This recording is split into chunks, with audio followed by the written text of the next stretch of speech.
Inikitang ka ng lintik, Aristo. Ako pa talaga ang pinalakad mo para sa sanga ng balete na kailangan mo sa ritual. Ko, pag hindi ka tumupad sa pangako mong masahe sa likuran ko, kakatkatan talaga kita ng sermon. Jesus Marios. Kalma, Agustino.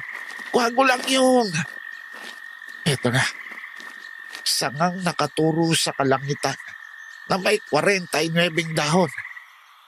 Kagalang-galang na puno ng balete. Humihingi po ako ng inyong pahintulot na ako'y makakuha na sanga mula sa inyo. Pangakong sa kabutihan lang po gagamitin. Wala nang iba. Parang may umuungol. May aswang yata sa paligid. Tanang ko po. Ano yun? Abay, parang may malaking ibon na dumaan. Diyos ko po. Pagkilan! Nagtago si Lolo Gusting sa espasyo sa pagitan ng naglalakihang ugat ng puno ng balete. Tinakpan niya ang sarili niya ng mga natuyong dahon. Ilang sandali pat, nakita niya ang isang napakagandang babae. Animoy isang larawan na iginuhit ng magaling na pintor. Mahubog na katawan, hita at bias. Mahaba ang itim at tuwid na tuwid ang buhok.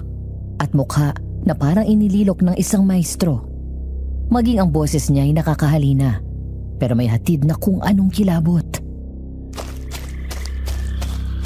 Tama na yung pagtakbo, awak. Alam mong wala sa bokabularyo ko ang mapagod. Ang tanging alam ko, madali akong mapikon. Sinagot mo ko? Sumasagot ka na pabalik ngayon, ha? Hetong sa'yo. Wala ka man lang bang gagawin dyan, Hirani? Ginagawa mo na. Bakit pa ako kikilos? Mabait ka pa nga. Kung ako nakahagip sa isang yan, kanina ko pa yung pinugkutan ng ulo.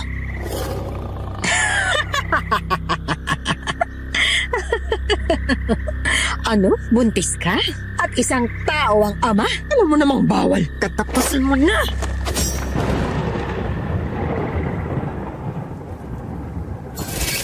Mga kaaswang, ako nga po pala si DJ Popoy. Bisitahin nyo naman kami sa Aswang Radio. And please subscribe, like, comment, share, and ring the bell button para updated kayo sa aming mga kwento. Huwag kalilimutan, Aswang Radio.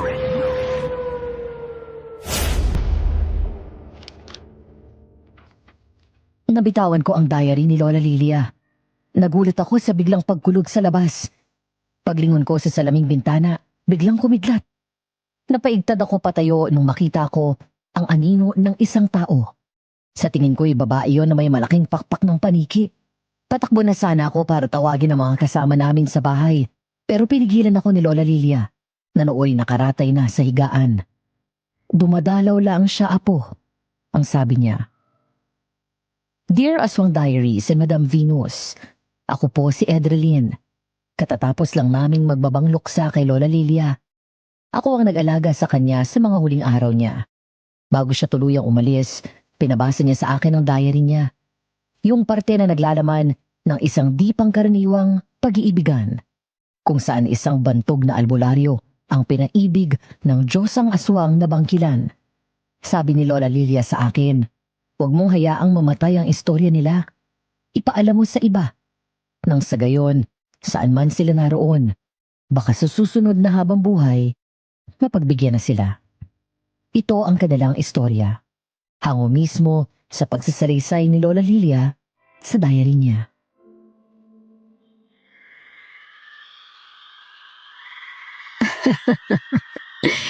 Ikaw naman, masyadong mainitin ang ulo mo. Dinurog mo na agad yung ulo niya gamit ang kamay mo. Hindi pa ako tapos sa sinasabi ko eh. Sasabihin ko pa sana sa kanya na bawal ang pakikihalubilo ng mga aswang sa tao.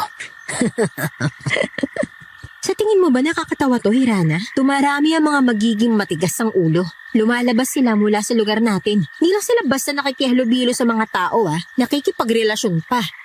Kinakain ng kuryosidad. Anong magagawa natin? Huwag lang sana nilang dinadala ang mga tao sa pugad natin. At huwag silang nagpapalahi. Ayun na nga yung inaalala ko eh. Hindi na sila sumusunod. Akala ko ba mahigpit ka?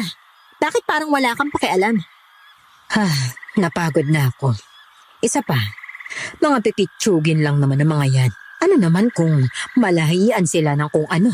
Kung hindi ang mga aristokrata ng kadiliman na katulad natin ng sangkot, wala akong pakialam.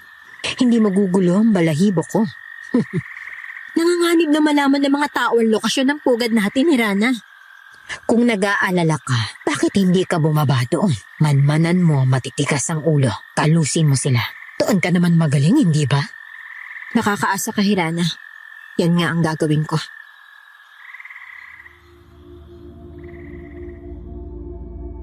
...1950, Setyembre 8, gabi ng Sabado. Pista ng Birhing Maria. Katulad ng nakasanayan, hindi nagsimba si Kuya Aristo. Nakita ko siya at ang kaibigan niyang matanda na si Lolo Gusting na nakatayo sa aming trangkahan. Nagpa siya akong wag nang sumama sa prosesyon at umuwi na. Ang aking hawak na kandila ay itiniri ko katabi ng kandilang nakatirik sa ibabaw ng aming konkretong bakod.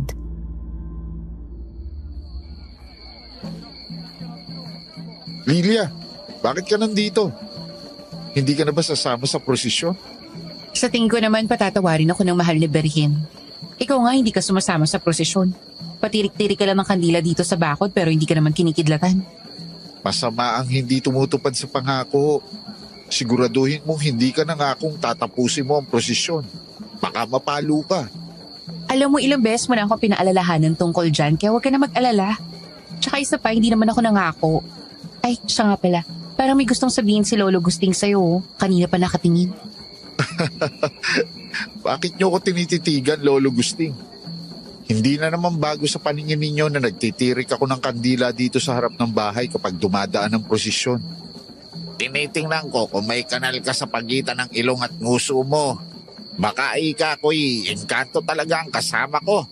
Mula nung naging magkaibigan tayo at ako'y kupkupi mo, hindi na kita nakitang sumimba. Sumisimba naman ako Oo, sumisimba ka para makinig sa sermon at mag-ostya. Pero hindi ang magpaabot sa basbas ng pare. Alam niyo namang may halong engkanto ang hawak kong gamit.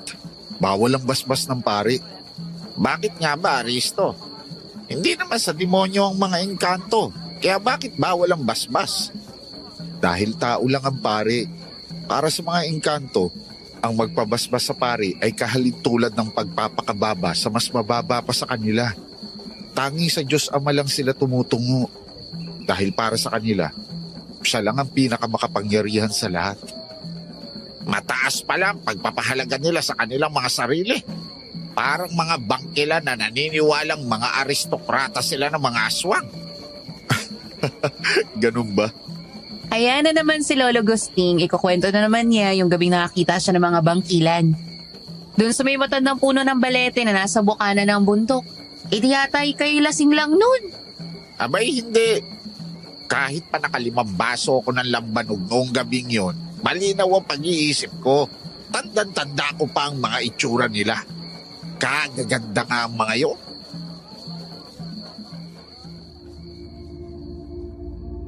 Naku naman, bakit ba kasi nabanggit ko pa ang tungkol doon? Ilang ulit na ba naming narinig ni Kuya Aristo ang kwento ni Lolo Gusting? Hindi ko na mabilang. Inihanda ko ang sarili ko na marinig ulit ang kwentong parang sirang plaka. Pero biglang may dumaang mga nagkakasiyahang mga kabataan at binati si Lolo Gusting. Kaya naputol ang pagkakwento niya. Buti na lang. Ano kaya kung magpahangin na muna tayo? Kailangan ko din kumuha ng ilang halamang gamot sa may paanan ng bundok. Ay siya, magandang idea nga yan kuya. Sama ako. Makalayo sandali dito sa ingay. Mukhang hanggang mamayang madaling araw tayo maukuri sa boss na mga kumakanta sa pa-contest ng barangay, aba. Sige, Lilia. Pero pigilan mo ang sarili mong pumitas ng kahit ano. Gabi na. Baka mabati ka. Mahirap na. Huwag mo sabihin doon sa may bukana ng bundok ang punta mo. Yung may malaking puno ng balete. Doon nga. May iniwan akong bagay doon. Kailangan kong makuha ngayon. Gusto niyo ba sumama, Lolo Gusting? Kung sakali bang may makasalamuha tayong bangkilan. Alam ko nang yan ang itatanong nyo. Kung may pangontra ba ako? At ang sagot ko ay oo, meron. Kung ganyan puno ka ng kumpiyansa, Aristo, abay tayo na. Gabi na. Kauuwi lang namin galing sa may paanan ng bundok. Walang buwan at maulap din ang kalangitan ngayong gabi. Tanging mga gaserang bitbit namin ang nagsilbing gabay sa aming nilalakaran kanina. Pagdating namin sa paanan ng bundok, tiningala ko ang matandang puno ng balete. Nakakamangha pa rin yun. Katulad ng unang beses kong makita nung bata pa ako. Siguro ganun din ang nasa isip ni Lolo Gusting, kaya niyang kinausap na parang tao yung puno ng balete. Andito ka pala, no? Parang lalo ka pang lumago. Siguro gabi-gabi mo silang nakikita. Pasensya ka na kung ginulo ka namin ni Aristo. Aba, hindi nagbago ang ganda ng punong to Ganon pa din siya kaganda. Kagaya ng una ko siyang makita nung bata pa ako. Kung may naging pagbabago man, parang lalo siyang lumago. Lolo Gusting, kinakausap ninyo yung puno ng balite? Sumigunda ka pa, Lilia. Kapag sumagot yan sa inyo, hindi ko kayo gagamutin sa usog. Kung bangkilan ang makakausog sa akin, kahit habang buhay na ako mausog. Ay kainaman ka naman talaga, Lolo Gusting. Kahit biro, hindi ko gusto yung habang buhay na mausog ng aswang. Tama si Lilia. Puro kayo kalokohan. Kapag kayo sinubok ng panahon at talagang may kakalat-kalat na bangkilan, ewan ko sa inyo. Hindi kalokohan yun. Kung ako'y bata pa, liligawan ko yung mga bangkilan. Talagang kaakit-akit sila kahit nakakatakot. Bigla kaming pinatahimik ni Kuya Aristo. Sabi niya parang may narinig siyang humahagik-gik. Naging tensyonado kaming tatlo habang nakikinig kami sa paligid kung may humahagik-gik nga ba. Pero nakalipas ang ilang minuto, tanging ingay lang ng mga kuliglig ang narinig namin. Wala naman, kuya. Baka nagkakaringgan ka lang? Baka nga, bayain na. Nakaw! Baka may bangkilan sa paligid Kuya, hayo na naman si Lolo Gusting, Lolo Gusting, parte na lamang ng mga alamat ang mga bangkilan. Matagal na silang lumayo sa kabihasnan. Namumuhay ng tahimik sa kanilang pugad at umiiwas na sa mga tao. Saan mo naman narinig yan? Makasalita ka, akala mo'y alam mo ang lahat. Ibinubulong ng mga gabay. Habang kinakausap kami ni Kuya Aristo, napansin ko na hinahalughog niya ang mga talahib at ilang ligaw na halaman. Pero hindi lang pala ako ang nakapansin dahil biglang nagkomento si Lolo Gusting ng, Ano bang hinahanap mo? Kanina ka pa naghahalughog dyan. Yung 3 bunga ng dayap na hiniwa ko. Iniwan ko yun dito kagabi para mahamugan. Ay, nasaan na ba yun? Ibang klase ka, bata. Talagang dito ka nag-iwan ng dayap? Malapit sa pinaniniwalaang pugad ng mga bangkilan? Abay, hinahamo mo yata talagang kapalaran. Wala akong ganong intensyon. Namamaga ang lalamunan ng apo ni Aling Ising. Balak kong ipainom ang katas nun sa bata. Pagkatapos ay paiinitan ko ng kinulo ang langis ng nyog, yung kinatas na dayap, at itatapal ko sa liig niya.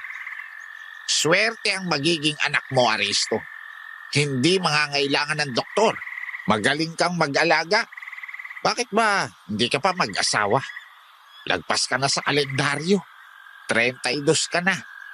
Ay, tama ka dyan, Lolo Gusting. Sabik na nga po ako sa pamangkin. Wala akong panahon sa pag-aasawa. Niyang umibig ay hindi ko inaasahan sa edad ko na to. Masaya na ako sa pagsisilbi sa tao. Hindi mo lang nakikita pa ang para sa'yo. Kaya mo nasasabi yan. Siguro kahit pa dumating siya, kahit pa kasing ganda siya ng mga bangkilan, kagaya ng ipinagmamalaki niyo palagi, hindi niya ako mapapaibig. Mabibwisit lang siya sa akin dahil hindi ko siya mabibigyan ng atensyon. may nakarinig yata sa sinabi ni Kuya Aristo.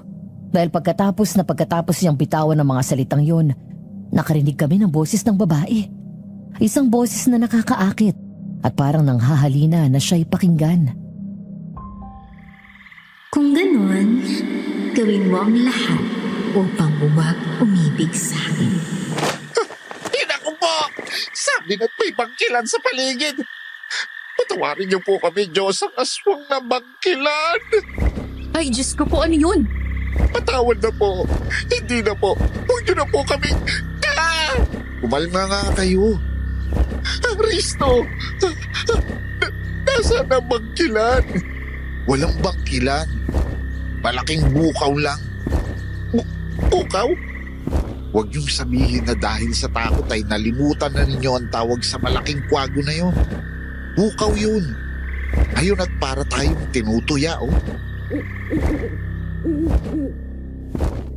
Ingay ng bukaw? Hindi naman ganun ang narinig namin. Malinaw na boses yun ng babae na nagbababala na huwag iibig sa kanya si Kuya Aristo. Kaya naman kinontra ko si Kuya Aristo at sinabi kong, Pero 3 tayong nakarinig dun sa boses ng babae. Sa tingin ko, baka mga kabataan lang yun na nandito din. Narinig siguro yung sinasabi ni Lolo Gusting kaya biniro tayo. Tinignan ko anong magiging reaksyon natin. Sakay na sakay naman kayong dalawa. Parang iba, kuya eh. Sigurado ako. Bangkilan yung nagsalita. Bahala na kayong dalawa sa gusto nyong isipin. Nakuha ko na ang kailangan ko. Makapagpasalamat na din ako sa mga bantay dito. Tayo nang umuwi.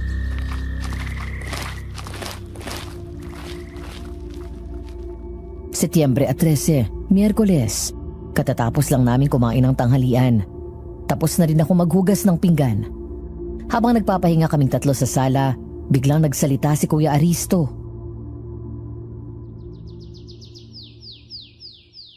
Magbibihis muna ako. May parating daw tayong bisita, sabi ng mga gabay. Nangangailangan ng tulong. Sino naman kaya yun? Sa tingin ko'y magpapatulong. Mga ganun tao lang naman ang kadalasang biglaan kung kumatok dyan sa ating trangkahan. Tatawa sana ako at manunuya. Pero bago ko pa nagawa, nakarinig kami ng sunod-sunod na katok sa aming trangkahan. Kunot noo akong napatitig kay Kuya Aristo. Pero sinagot niya na lang ako ng isang kibit balikat. Tao po, Aristo. Lilia. Nandyan ba kayo? Parang boses ni Aling Alma yun ah. Si Almang palaging nagdududang tumas dito kay Aristo. Ano naman kayong pakay niya dito? Kuya, huwag mong sabihin si Aling Alma yung tinutukoy ng mga gabay mo. Ganun na nga, Lilia. Pabuti pa, harapan mo si Aling Alma. Magpapalit lang ako ng maayos na damit. Baka sabihin ay binabastos natin kung sasalubungin ko siya ng nakasando at tokong. Sige, kuya. Mabigat ang mga yabag ko habang papunta ako sa trangkahan namin. Ubod ng sungit nung si Aling Alma. Wala na siyang ibang ginawa kundi ang pintasan at pagdudahan si Kuya Aristo. Tapos kakatok-katok siya sa amin. Pero kahit hindi ko siya gusto, dahil ng kagandahang asal, pinagbuksan ko siya at pinatuloy. Sandali lang po. Magandang hapon po, Aling Alma. Ano pong maitutulong namin sa inyo? Magandang hapon din naman sa'yo, Lilia. Si Aristo ba'y nandiyan? Oo po, nandito si Kuya. Pasok po kayo. Aling Alma, naligaw po kayo. Ano sadya? Aristo, hindi naman lingid sa iyong kaalaman na wala akong tiwala sa'yo. Pero ang aking si Dina, baka naman maaari mong tulungan ang apo ko. Ikaw lang ang pag-asa ko, Aristo. Lilia, pakikuha mo nga ng maiinom si Aling Alma. Palihim akong nagmaktol sa kusina habang ikinukuha ko ng tubig na maiinom si Aling Alma. Oo, tama siya.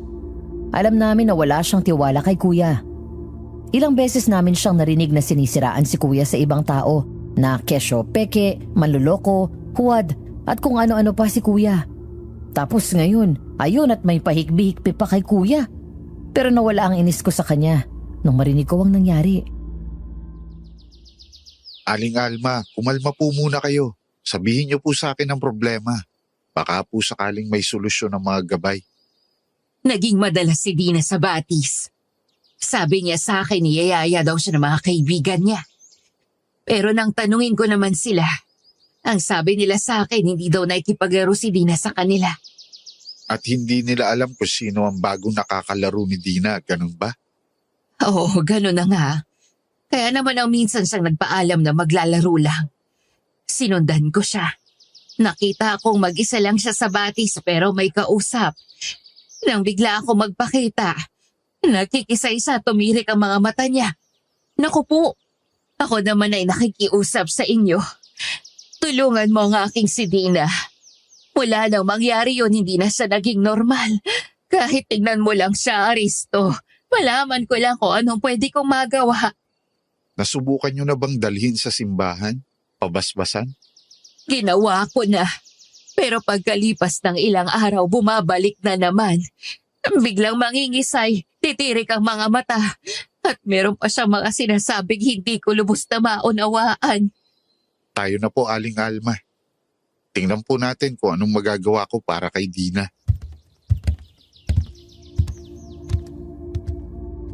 Pumunta kami kaagad sa bahay ni Aling Alma. Nasa may trangkahan pa lang nila kami ay dinig na namin ang malakas na pagtili mula sa loob ng bahay nila. Tapos nung papasok na kami, ay sinalubong kami ng namumutlang katulong ni Aling Alma. Patakbo kaming pumasok sa bahay at inabutan ng isang nakakakilabot na eksena. Naku po anak, Diyos ko. Ano bang nangyayari sa'yo? Kuya Aristo! Baluti mo siya ng pulang kumot na dala natin, Lilia. Ingatan mo na mabaliki ang braso niya. Oo, sige kuya. Tulungan niyo po ako, Aling Alma. Aling Alma, sa oras na krusang-kusa noo ang anak ninyo, abangan ninyo ang senyas ko. Tawagin niyo ang pangalan niya, isang uri ng tawag mula sa kaibuturan ng puso ninyo, na gusto na ninyo siyang umuwi. Sige. Dina, bininyagan ka sa ilalim ng pananampalataya sa amang kataasan at sa kanyang anak na si Jesucristo. Sa basbas ng Espiritu Santo, tinatawagan kita. Anak ko, Dina, umuwi ka na sa amin. Amin ka anak, hindi para sa mga kalaro mo. Anak, umuwi ka na sa akin. Dito ka na kay inay. Mahal na mahal kita anak. Ikaw ang buhay ko. Kayo ng mga kapatid mo. Anak! Diyos ko po, ano daw sinabi niya? Nasa paligid lang sila, nagmamasid. Yun ang unang sinabi ng bata. Tapos bago siya tuluyang nawala ng malay, sinabi niya na parating na siya. Nakakakilabot yung pagkakasabi niya. Parang isang pahimakas. Nasa paligid lang sila, nagmamasid. Parating na siya. Iyon ang sabi ni Dina. Anong ibig sabihin noon? Hindi ko pa alam eh. Kuya, nawalan siya ng malay. Aristo, ano nangyayari sa anak ko? Bakit siya nawalan ng malay? Pumanatag kayo, Aling Alma. Pauwi na ang anak ninyo. Mamaya lang magkakamalay na siya. Iniayos namin ang higa si Dina at hinintay na magkamalay. Habang naghihintay kami, nanatili muna kami sa likod ng bahay ni Aling Alma para magpahangin. Malamig na ang hangin dahil nalalapit na ang Pasko. Habang humihigop kami ng mainit na salabat na ipinabigay ni Aling Alma, pinag-usapan namin ni Kuya Aristo ang sinabi ni Dina bago siya tuluyang nawala ng malay. Bit-bit ko itong diary ko at isinusulat ang mga nangyari habang kausap ko si Kuya. Kuya, ano kayang ibig sabihin ni Dina? Sino kayang sila yung nakamasid? At yung sinasabi niyang paparating? Malalaman na lang natin. Ang mahalagay handa tayo kung kailanman yun dumating. Tama ka dun, kuya. Sa madung ginagalawan natin, hindi malayong makuha mo yung atensyon ng mga nasa ibang dimensyon. Sila mga nagtatago. Mga nilalang mula sa iba't ibang lugar. Ano ba yung ginagawa mo? Panay ang sulat mo dyan. Sinusulat ko yung karanasan natin, kuya. Tuloy ka pa rin sa pagdadiary mo? Aanhin mo ba yan? Para naman may kukwento ko sa magiging pamangkin ko tsaka sarili kong anak, no? Lalo na pag uugod-ugod na ako. O kaya kung ulyanin na ako. Ipapabasa ko to sa kanila. Hindi ka ba nabuburyo? Bakit hindi ka lumabas kasama ang ibang kasing edad mo? Paano kang magkakaanak niyan? Lagi ka lang nakabuntot sa akin. Hindi sa ayaw kitang kasama. Ang totoo nga niya, nagpapasalamat ako na lagi kang nakaalalay sa akin. Yun naman pala eh. Kuya, huwag ka na nga sumenti dyan. Ano bang problema? Pero kung umaasa kang magkakapamangking ka sa akin, limutin mo na yan. Ang tanda ko na. Mas mainam pang maghanap ka na ng asawa at nang magkapamilya ka ng sarili mo. Kuya, 32 ka pa lang. Batang-bata ka pa. Tsaka pwede pa, no? Huwag mo kong sinisilip dyan. Dahil ako, hindi ako magpapakasal hanggat hindi ka na ikakasal. Dahil kung mauuna ako sa'yo, talagang tatanda kang binata. Ganun daw yun eh. Kailan ka pa naniwala sa pamahiin? Ikaw na may paninindigan na kung hindi ko makita ng dalawang mata ko, hindi ako maniniwala. Eh mula nung tumapak ako sa edad na 20. Tapos namalayan ko wala pala akong tinatawag na ate. At wala pa akong pamangkin sa'yo, no? Hihirit pa sana si Kuya Aristo, pero nahinto ang anumang sasabihin niya sa akin nang makarinig kami ng mga papalapit na yabag. Pagtingin namin ay tumambad sa amin si Aling Alma. Kasama niya si Dina na nagkamalay na. Nanginginig ang boses niya na puno ng emosyon nang sabihin niyang, Aristo, gising na si Dina. Maraming salamat sa inyo. Sa itaas tayong magpasalamat, Aling Alma. Ginawa lang akong kasangkapan ng poong may kapal. Isang instrumento para makatulong sa tao. Magkagayon pa man, maraming salamat pa din sa inyo. Sa hindi mo pagsuko sa apo ko, tatanawin ko itong malaking utang na loob. Aling Alma, hindi ko kailangan ng utang na loob nyo. Kung hindi nyo mamasamain, mas gusto ko sanang maging magkaibigan tayo. Makakaasa ka. Kaibigan mo ko. Mula ngayon, hanggang sa huling araw ng buhay ko. Oktubre 23, Lunes. Ilang araw na lang at mag-27 na. Magtitinda na ulit kami ng bulaklak sa harapan ng bahay namin. Si Aling Alma, ayun, naging matalik na kaibigan ni Kuya. Kasosyo ko na din siya ngayon sa munti kong negosyo na paglalako ng lutong ulam at kakanin. Si Kuya Aristo at Lolo Gusting naman ay nagpatuloy sa pagtitinda ng halaman habang tuloy sa pag-albularyo si Kuya. Kaninang umaga, may ipinakilala si Aling Alma sa amin. Lilia, kanina ka pa nakaupo dyan sa pasimano. Hindi ka ba nananawa sa pagdungaw dyan sa bintana? Ay, nakakamanghalang makita kuya na nag-uumpisa na namang bahain ng taong lugar natin. Mukhang marami din gumagaya sa atin. Tingnan mo, nagtatayo na din sila ng mga kubol para pagtindahan ng bulaklak. Yung mga water lily, nakaupa ka na ba ng mga mangunguha para sa atin? Sinabi mo bang 26 natin kailangan? Oo kuya, inabutan ko na ng tigbe-20. Gabi nila dadalhin para bandang madaling araw ng 27. Makapag-umpisa na tayo magtuhog ng mga bulaklak. Mga 100 sako din yung kinuha ko. Pwede na yun. Magpadagdag na lang tayo kung sakaling kulang. Aristo, nasa ibaba si Alma. May papakilala daw sa inyo. Bababa na kami. Lilia, tayo na. Mamaya mo na ituloy ang pag-uusyoso mo sa mga tao. Pagbaba namin ni Kuya Aristo, nakita namin si Aling Alma na may kasamang magandang babae. Maputi, may nakakaakit na mga mata. Matangos ang ilong at makipot ang labi na kulay rosas. Ubod ng itim ang tuwid at mahaba niyang buhok. Mahubog ang balingkinita niyang katawan. Babae din ako, pero talaga namang humanga ako sa kanya. Para din siyang aristokrata kung makatindig. At nung magsalita siya, parang may kasamang musika. Aristo, Lilia, gusto kong ipakilala sa inyo ang bago kong kaibigan, si Alina. Ikinagagala ko kayong makilala. Parang nakita na kita. Nako naman, Lolo Gusting. Nakakita lang kayo ng magandang babae. Hinihiritan niyo na agad. Hindi. Parang kilala kita. Hindi ko lang matandaan kung saan. Hindi po kaya kamukha ko lang? Titigan niyo po akong mabuti. Pero baka nga po sakaling magkakilala tayo. Ay, Lolo Gusting, baka malusaw si Alina. Mawawalan ako ng kukunan ng bulaklak para sa ititinda niyo sa undas. Baka nga nagkakamali lang ako, Ineng. Pagpasensya mo na ako. Wala pong problema. Teka, hahawiin ko lang ang kortina para pumasok ang liwanag sa bahay. Siya nga pala, Aling Alma. Nabanggit niyo ang tungkol sa bulaklak. Anong ibig niyo sabihin? Itong si Alina, may alam na makukuhaan ng magagandang bulaklak. Mura din. Malaki ang tutubuin ninyo kung sa kanya kayo kukuha. Ganun ba? Tayong maupo at pag-usapan yan.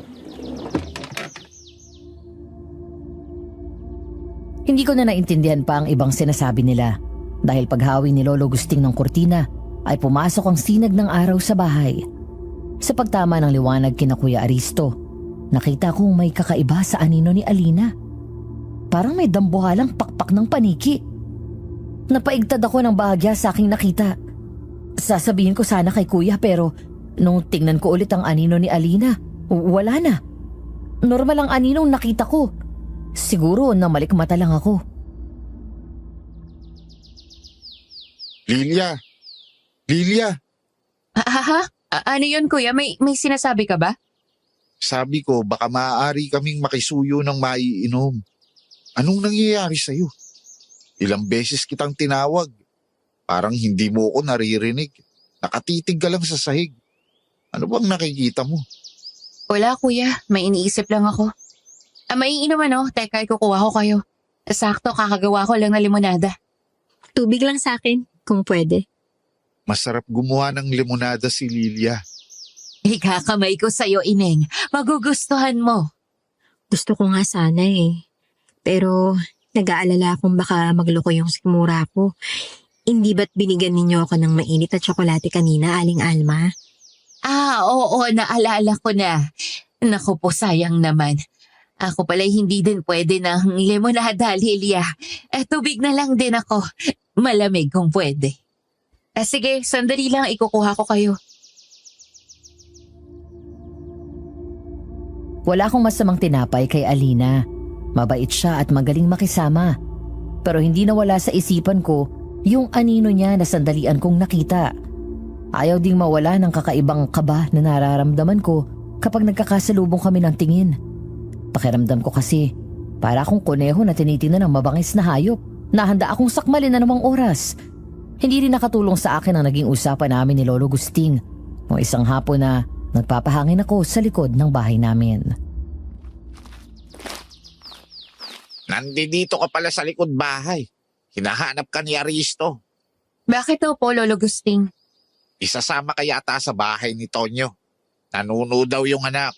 3 araw nang nilalagnat tuwing hapon. Ganun po ba? Teka, handa ako na yung mga gamit ni kuya. Wag na. Nakaalis na din naman siya. Sino ang nag-ayos ng gamit ni kuya? Tsaka sino kasama niya? Nandito kayo? Ako ang naghanda ng gamit ng kuya mo. Sinamahan niya si Alma. Ha? Bakit niyo po pinayagan? Hindi umaalis si kuya nang hindi kasama ang alinman sa ating dalawa, Lolo. Kailangan lagi may kasama ang albularyo kapag nanluloo para malito yung lamang lupa kung sino susundan. Nagpresenta naman ako. Pero sabi ng kuya mo, ayos lang daw siya. Ano? Susundan ko sila. Hindi. Dito ka na lang. Sabi ng kuya mo, hintayin mo na lang siyang makabalik. Total naman, saglit lang siya. At si Tonyo lang ang pupuntahan niya. Isa pa, may gusto ako sabihin sa'yo. Pinaikot ko ang mata ko at bumuntong hininga. Di yata't magkukwento na naman siya ng tungkol sa karanasan niya sa bangkilan. Pero kinabahan ako nung makita kong seryoso siya. Anong meron, Lolo Gusting?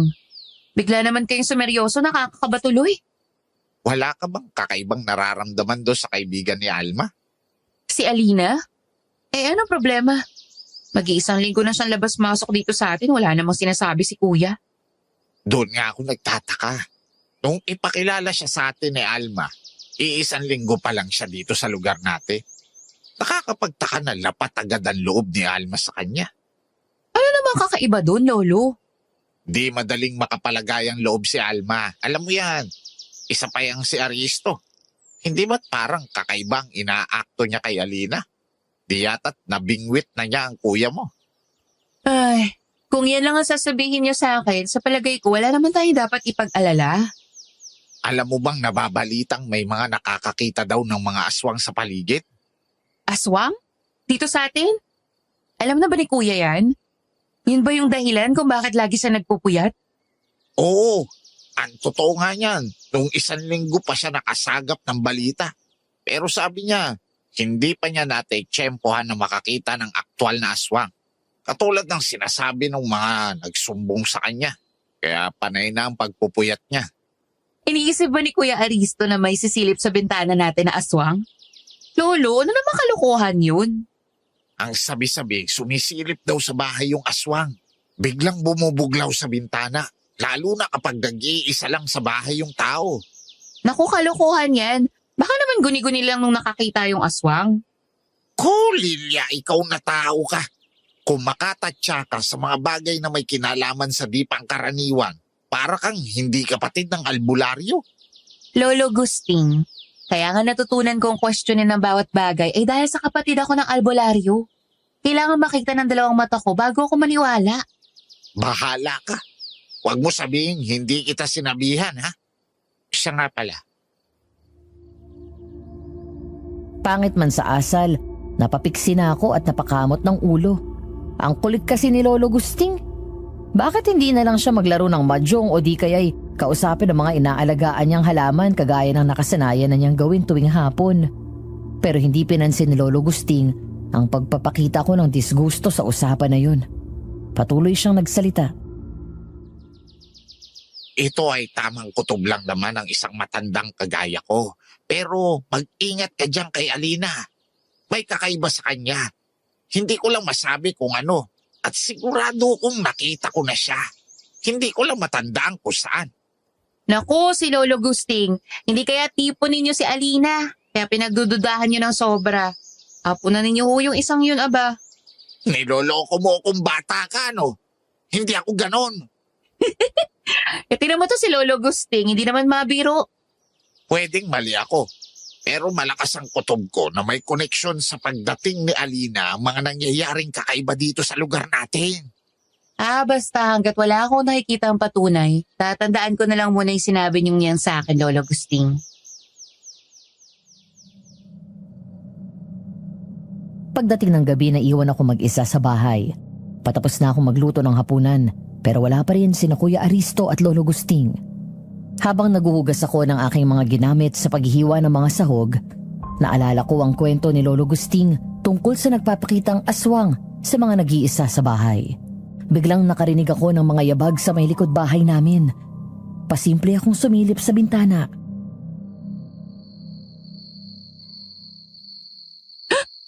Ano bang ingay yun? Sino ba nandyan? Gabing-gabi nangunguha pa kayo ng aratilis ha. Magpaalam nga kayo! Ay! Diyos ko po! Aswang! Lilia, bakit ka sumisigaw? Anong nangyayari dito? Kuya, nakakita ako ng aswang! Nakasilip dun sa bintana natin! Saglit, dito ka lang sa bahay. Titingnan ko kung aabutan ko pa. Heto ang bungkus ng bawang at malunggay. Hawakan mo, babalikan kita. Halos hindi ko mahawakan ang bungkos ng bawang at malunggay na bigay ni Kuya Aristo. Ayaw mawala ng panginginig ko dala ng takot. Hindi mawala sa isipan ko ang mukha ng aswang. Namumulang pares ng mga mata. Mukhang nababalot ng itim na balahibo at naglalakihang pangil. Napaigtad ako nang maramdaman kong may tumapik sa balikat ko. Paglingon ko, nakita ko si Kuya Aristo. Nakabalik na pala siya. Pasensya ka na, Lilia. Wala akong inaabot. Siguro'y nanakbo yung aswang nang marinig kang sumigaw. Anong gagawin natin, Kuya?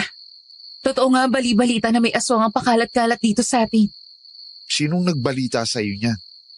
Inililihim niya ng ilang matatanda dito sa atin para hindi magkatakutan at maging dahilan ng histerya ng mga tao. Si Lolo Gusting. Matagal na daw niya sinabi sa'yo. Yun din daw yung dahilan kung bakit lagi kang nagpupuyat.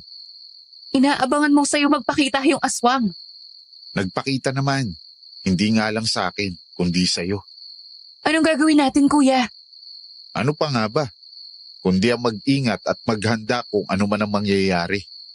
Isinakto pang ilang araw na lang at undas na. Ano ba namang biro ng pagkakataon nito? Kumusta? Kumalma ka na? Oo.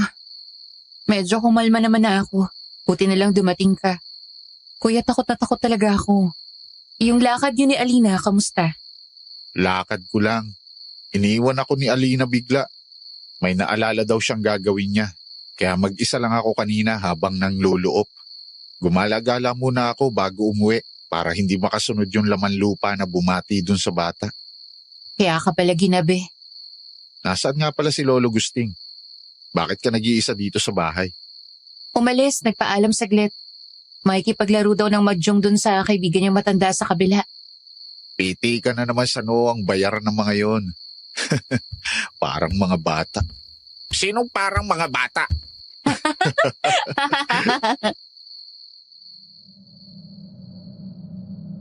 Nobyembre 2, Huwebes. Huling araw ng pagtitinda namin ng bulaklak. Nakakatuwa. Ang daming bumili sa amin. Ang laking tulong nung kakilala ni Alina na kinuhanan namin ng bulaklak. Mura na, ang gaganda pa. Nakakatawang isipin na nung una bumuhos ang tao, ngayong araw yun ng mga santo. Tapos ngayong nag-ados na, kung kailan araw na ng mga patay, saka dumalang ang mga dumadalaw sa sementeryo. Kaya naman, bandang tanghali, nagpasya na kaming magligpit at maglinis. Kakaunti na lang naman din kasi ang natira sa tinda namin. Ang anumang natira, para sa puntod ng magulang namin. Ayan. Tapos ko nang walisin ang mga water lily na putol-putol. Naisa ko na rin namin ni Lolo Gusting yung mga dahon. Naku, Alina, tumulong ka pa talaga. Grabe na nga yung ambag mo sa amin pagdating sa mga bulaklak. Alam mo, ang gaganda. Tapos ang laking mura pa ng ibinigay sa amin ng contact mo. Nakakahiya na tuloy sa'yo. Wala yun. Masaya akong makatulong sa inyo. May gagawin pa ba? Ayaw mo talagang papigil. Sige, ako na magwawalis dito sa may gate. Makisuyo na lang ako na ipasok mo yung mga bulaklak na nasa labas. Pakipatong dun sa pasimano. Sige, ako nang bahala sa mga yon. Habang ipinapasok ni Alina ang mga bulaklak, nagpatuloy ako sa pagwawalis. Sina Kuya Aristo at Lolo Gusting naman ay pandalas na sa pagbubuhos ng tubig sa parating malinis na. Nagdadakot ako ng aking pinagwalisan nung marinig kong umaray si Alina. Aray ko! Bakit? Ano nangyari sa'yo? May matalas yata na kung ano sa paso. Anong matalas? Patingin nga. Hindi, wag na. Maliit lang naman. Nagulat lang ako. Ayaw pa sana ni Alina na ipakita ang kamay niya, pero mabilis kong nahagip yun at tumambad sa akin ang kamay niya na namumula. Parang napaso yun ng kung ano. Tipong nalapnos ng kumukulong tubig o di kaya ay ng asido. Hindi naman sugat na patusok yan Parang lapnos Kuya, naglagay ba kayo ng asido dito? O kaya Clorox? Aanhin naman natin ang asido o pampaputi ng damit. Ano bang nangyari? Tingnan mo tong mga kamay ni Alina Parang nalapnos. Oo nga Teka, titingnan ko yung mga paso. Diyan lang kayo. Wag na, Aristo. Baka kanina pa to At ngayon ko lang napansin. Hayaan mo na. Tinitingnan na ni Kuya. Nakaabala pa tuloy ako. Hindi yun abala, Isa pa. Saglit lang yun para kay Kuya. Halika, dito tayo sa bangko. Maupo muna tayo. Walang alambre, bubog o bakas ng asido. O di kaya Clorox.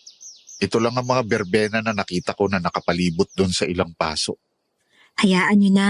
Maliit lang naman to Gagamutin ko na lang mamaya pag uwi. Mamamagayan kapag hindi agad nagamot. Upo ka lang dyan, kukunin ko ang ginawa kong ungkwento para sa lapnos. Pipigilan pa sana ni Alina si Kuya Aristo, pero mabilis itong nakatalikod at nakapasok sa loob ng bahay. Pabuntong hininga na umayos ng upo si Alina at pasimpleng tumawa. Ayun na naman yung kakaibang bundol sa dibdib ko pagkarinig ng tawa niya. Napatingin tuloy ako sa kanya. at nang magkasalubong ang aming mga tingin, nagkomento siya tungkol sa aming magkapatid. Magkaugali kayo magkapatid. Hindi kayo tatanggap ng hindi at wag na. Oo, kaya huwag ka nang kumontra. Tanggapin mo na lang yung tulong ni Kuya Aristo. Hindi yun nakakatiis na hindi tutulong.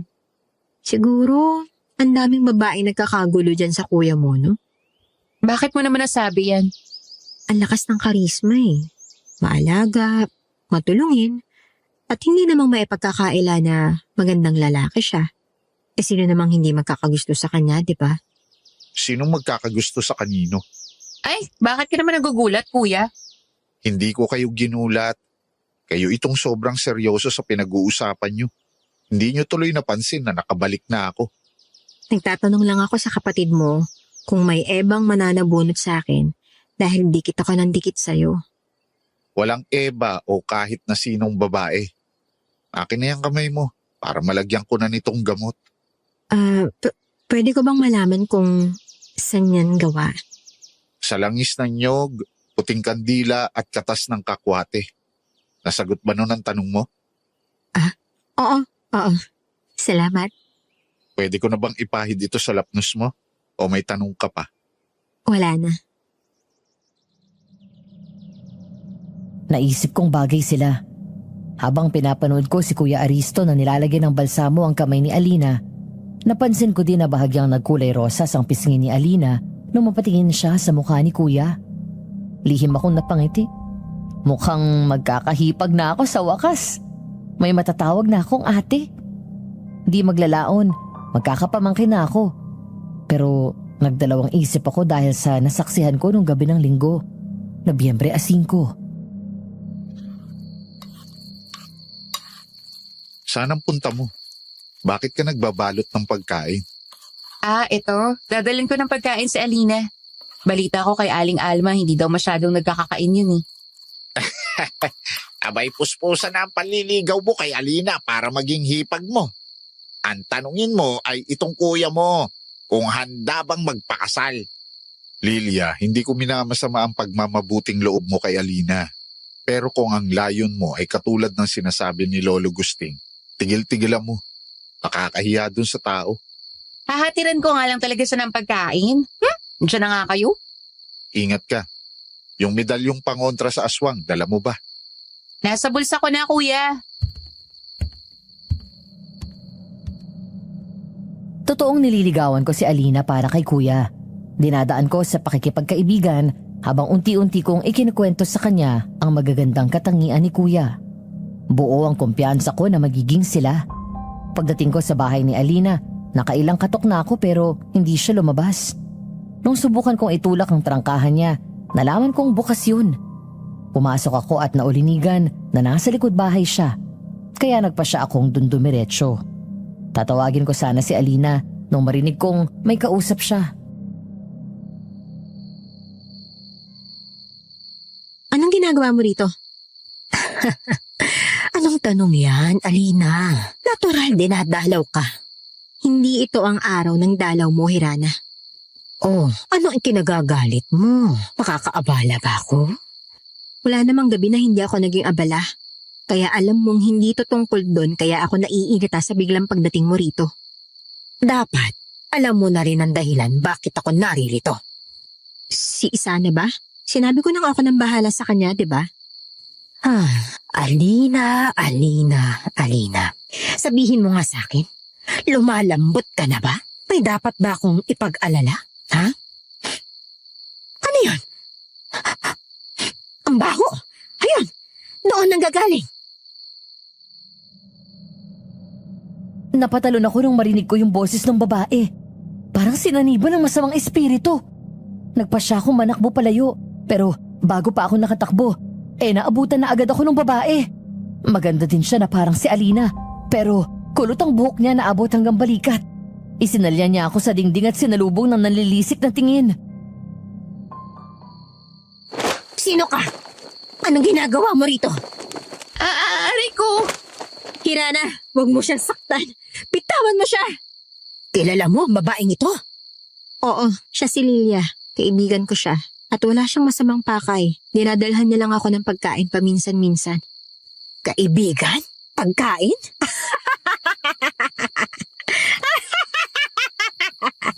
Nakakatawa. Marunong ka nang makipagkaibigan at kumakain ka na. Hirana. Aalis na ako, Alina.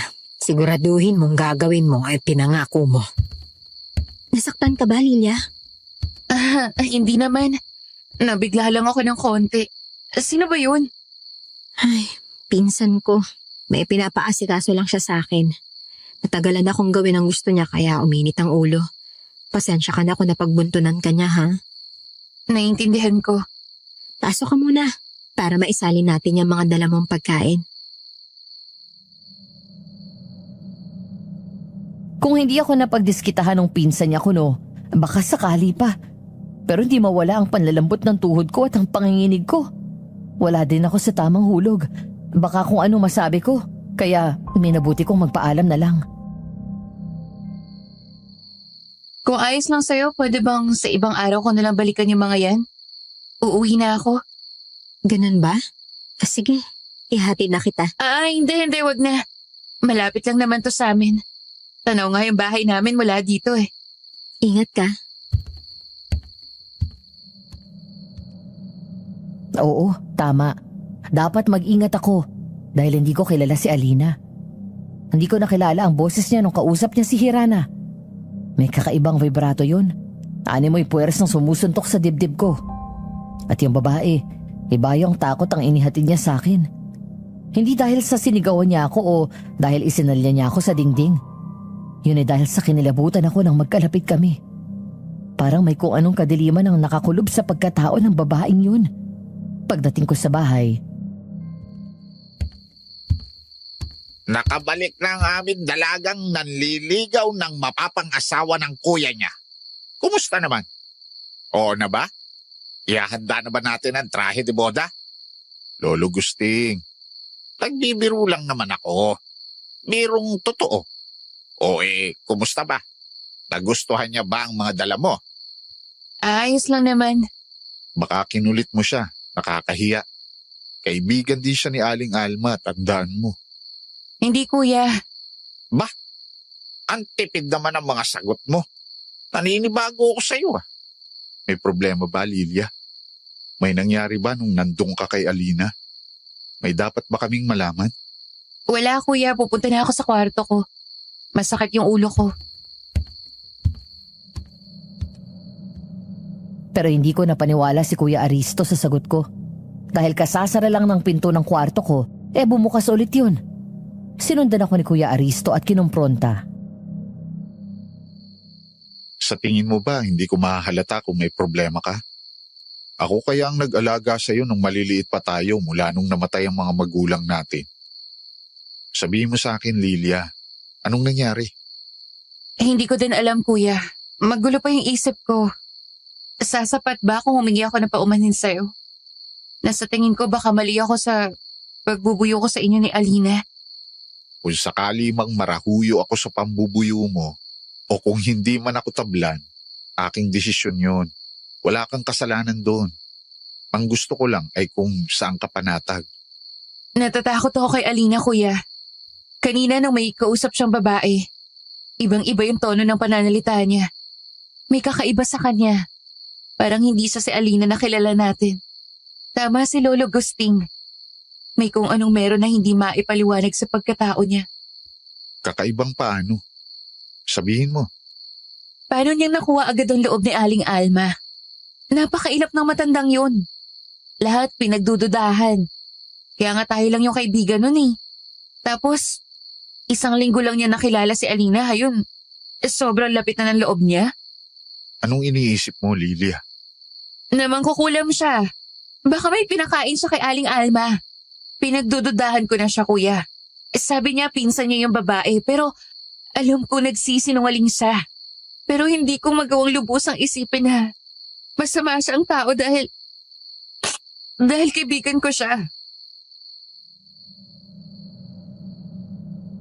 Niyakap ako ni Kuya Aristo at hinayaan lang akong umiyak sa dibdib niya. habang marahan niyang hinahagod ang likod ko. Hindi ko alam kung gaano ako katagal na umiyak. Pero nung nag-angat ako ng mukha, nakatanggap ako ng mahalagang salita mula kay Kuya Aristo na nagpapalinaw ng isipan ko. Ubus na ba ang luha at uhog mo? Wala nang silbi ang kamiseta ko eh. Kuya naman eh. Lilia, kung talagang kaibigan ang turing mo kay Alina, bigyan mo ng pagkakataon ng sarili mo na makilala siya. At kung ganun din siya sa'yo, sa tingin ko naman ipapakita din niya sa'yo kung sino siya. Paano kung masama pala siya? Paano kung hindi pala kaibigan yung trato niya sa akin? Bakit mo aalalahanin ang mga bagay na hindi pa nangyayari? Paghandaan mo, pero wag mong masyadong isipin. Makipaglapit ka pero wag kang masyadong magtiwala. Ang pakikisalamuha sa tao ay isang sugal. Kaya kung susugal ka din lang, talinuhan mo na. Alam mo kuya, dapat sinasabi mo yan kay Lolo Gusting. Tingnan mo, namamagana yung noon niya dahil sa dami ng pitik na natanggap niya. Kasi lagi siyang talo ng matandang kalaro niya ng mahjong. Maloko ka talaga. Pero puwera biro kuya. Salamat ha. Luminaw yung isip ko. Ikaw pa ba? Lagi ako nandito para sa'yo.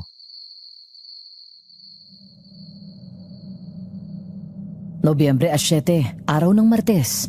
Sinunod ko ang payo ni Kuya Aristo.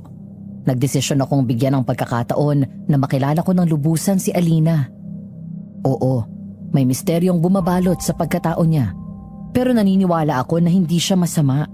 Kaya naman, nung pumunta siya sa bahay namin ng umaga, ay sinugod ko siya ng yakap. Naramdaman ko siyang nanigas, pero wala akong pakialam. Hindi ako bumitaw. Kakaiba yung amoy niya. Amoy punong kahoy. Yung preskong halimuyak na dala ng mga puno sa madaling araw matapos mabasa ng hamog. Lilia? Bakit kayo mayakap? Wala lang, natuwa lang ako na nandito ka. Akala ko hindi ka naliligaw dito sa amin eh. At bakit naman ako hindi pupunta? Teka, nanaginip ka ba ng masama? Baka daw mawalan siya ng potensyal na hipag. Lolo Gusting, baka mamaya maniwala sa inyo si Alina. Lilia, baka gusto mong bumitaw na kay Alina. Mamaya, mapagkamalang kanyang tinatalo mo siya. Alam mo na baka kabaro ka ni Adan. Uy, hindi naman eh. O yan na, bumitaw na ako. Grabe kayo sa akin. Parang natutuwa lang ako na makita yung kaibigan ko eh. Ay, siya nga pala. Ito na yung mga lalagyan ng ulam na iniwan mo sa bahay. Salamat ulit dun ha. Hugas na yung mga yan. Salamat. Hayaan mo ipagluluto ulit kita. Sige, aabangan ko ang napakasarap mong luto. Ay, siya nga pala. May dala rin akong inihaw na kamote. Namigay si Aling Alma eh. Aristo, Aling Alma, anong problema? Bakit duguan niyang kamay at damit niyo? Kaya pala ganun ang itsura ni Aling Alma. Dahil nagle-labor yung buntis sa katapat naming bahay. At hindi pa aabot ang komadronang kinuha para magpaanak dun sa buntis. Dahil dating komadrona, sinubukan ni Aling Alma na paanakin. Pero suhi ang bata. Una ang braso. Tulungan mo naman ako. Hindi na kaya ng mga kamay ko na paikutin sa loob ang sanggol. Wala ho ba kayong makuhang iba? Lalaki ho ako. Papayag ba silang lalaki ang humarap dun sa nanganganak? Pero kaya mo, hindi ba? Sabi ni Pinang, suhi din daw ang anak niya pero nagawa mo daw ibalik yung sanggol sa loob at paikutin para mauna ang ulo. Pero, Aling Alma, kinakapatid ko po si Pinang. Parang hindi tama na basta ko na lang silipin ng... Aristo, takot ka bang makakita ng ari ng babae? Hindi ho ako takot. Nag-aalangan lang. Kau! Ubod pa kasi ng inosente ang isang yan. Hindi pa nabibinyagan. Wala ka pang karanasan, Aristo? Sa edad mong yan? Alina naman, huwag mo nang ipamukha sa akin. Nakakahiya. Ay, anong pipiliin mo? Yang lintik na hiya mo ang makapagligtas ka ng buhay. Habang nagtatagal tayo dito at hinihintay ko na magtigil ka sa pagkukuli mo, nalalagay sa alanganin yung nanganganak. Sige ho. Tayo na. Pagdating namin sa silid kung saan nandun yung nanganganak, ay abot-abot na ang hapon ng babae. Agad na naglinis ng kamay niya si Kuya Aristo bilang paghahanda. Tapos ay magkasama sila ni Aling Alma na pumasok sa kwarto para pagtulungan ng mailabas ang bata. Kami naman ni Alina ay naiwan sa labas ng kwarto. Lina, namumutla ka. Ayos ka lang ba? Hindi. Ayoko makakita ng dugo. Wala namang dugo dito ah. Siguradong hindi din lalabas si Kuya ng dugoan ng kamay niya. Ibig ko sabihin, kahit sa amoy lang ng dugo, naaapektuhan na ako. Kainaman ang talas ng pang-amoy mo. Ano yun? Pumanatag ka.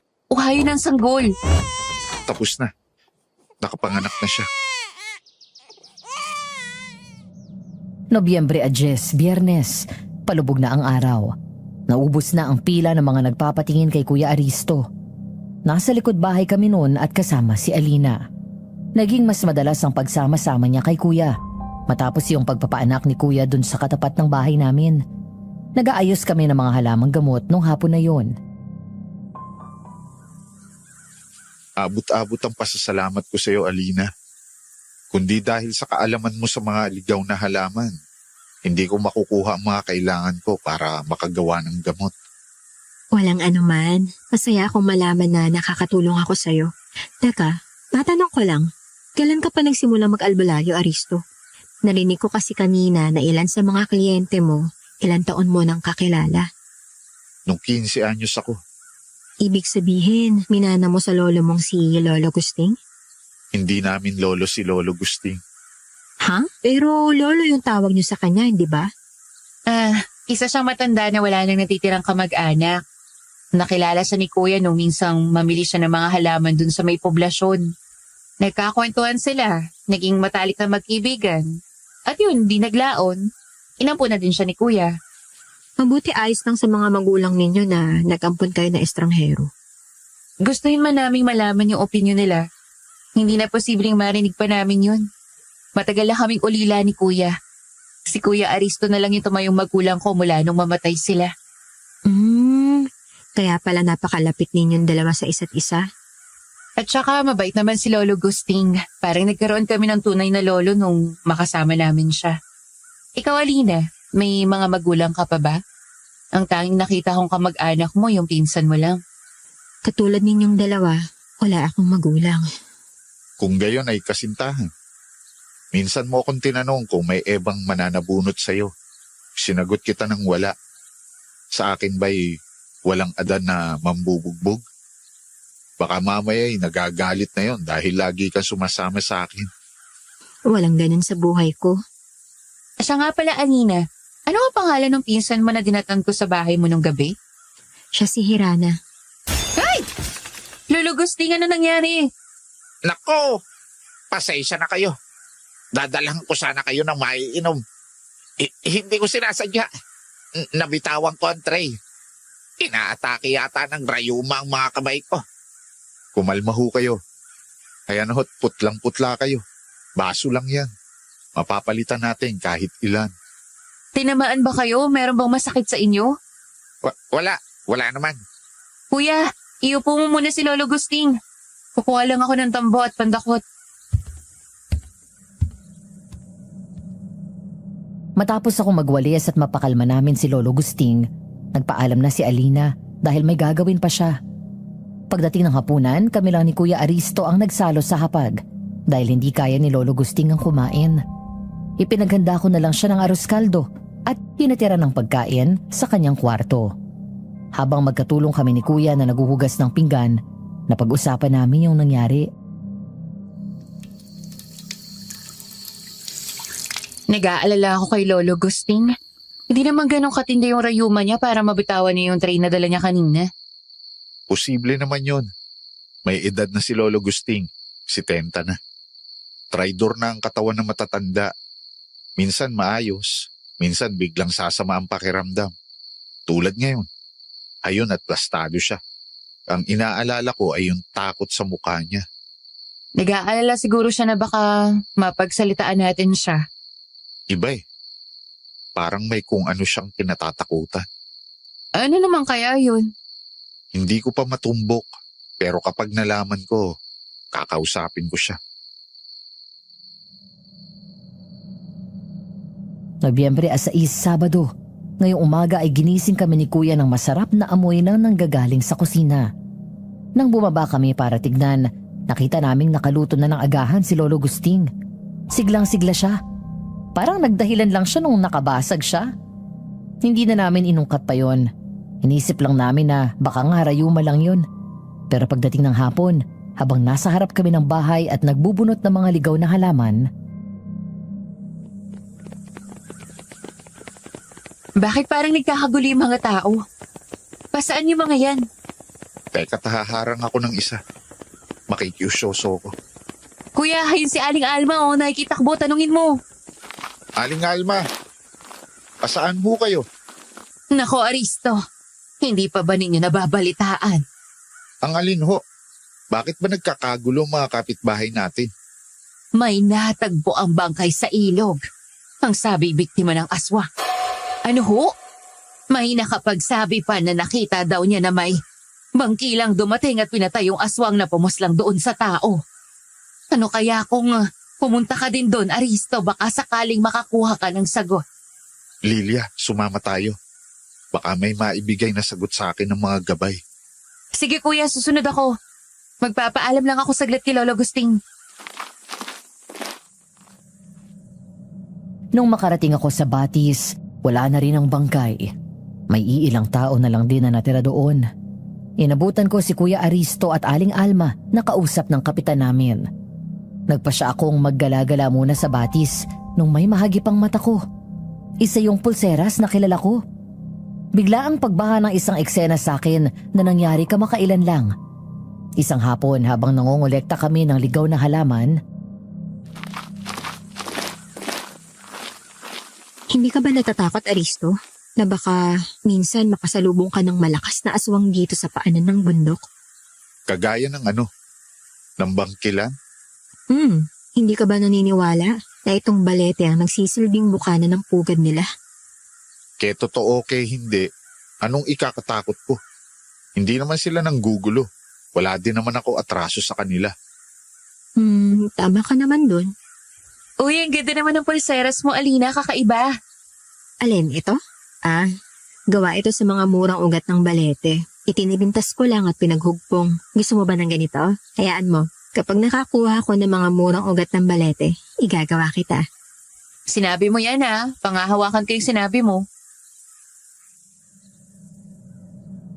Oo, hindi ako maaring magkamali. Pulseras ni Alina yun. Maaring sabihin ng iba na pwede namang may ibang may ganong pulseras din. Pero sa lugar namin, si Alina lang ang nakitaan ko na may ganoong suot. Palihim ko yung pinulot. Saktong naibulsa ko na yon nang makita kong palapit si Kuya Aristo sa akin. Binala ko na sabihin sa kanya ang nakita ko pag uwi namin. Lilia, tayo na. Umuwi na tayo. Bakit parang nagmamadali ka, kuya? May mga bisita tayo. Pangit na paghintayin natin sila. Sino naman? Mga kliyente mo? Basta, umuwi na lang muna tayo. Anong oras ba yung dating nila? Hindi pa ako nakakaluto. Huwag mo nang alalahanin yon. Nakapagbili na ako kay Lolo Gusting kanina. Yung pamisteryo mo, kuya, kinakabahan tuloy ako. Tawa lang ang sinagot sa akin ni Kuya Aristo. Pero hindi ko na siya kinulit pa. Malalaman ko din naman yun pag uwi. Yun nga lang, hindi ko inasahan na sumalubong sa akin. Dahil ang dumating na mga bisita ay sina Aling Alma at Alina. Biglang kinutuban ako kung para saan ang hapunan na yun. Siguro'y nagtataka kayo bakit nandito si Alina at si Aling Alma. Bahagya. Konti. Bakit nga ba, kuya? Ako na muna. Ano kasi, Lilia, baka maging abala ka na. Tinanggap na ng mayor na tayong maghatid ng pagkain sa kanila. Nagustuhan kasi ng asawa niya ang mga luto natin. Talaga ho? Salamat naman ho kung ganun.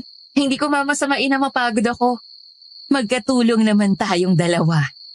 Salamat po talaga sa pagmumungkahi na ipatakim sa kanila yung mga putahe natin. Pagkatapos ng masayang palitan namin ni Aling Alma, namayani ang katahimikan sa hapagkainan. Tanging tunog ng mga kubyertos namin ang gumagawa ng ingay.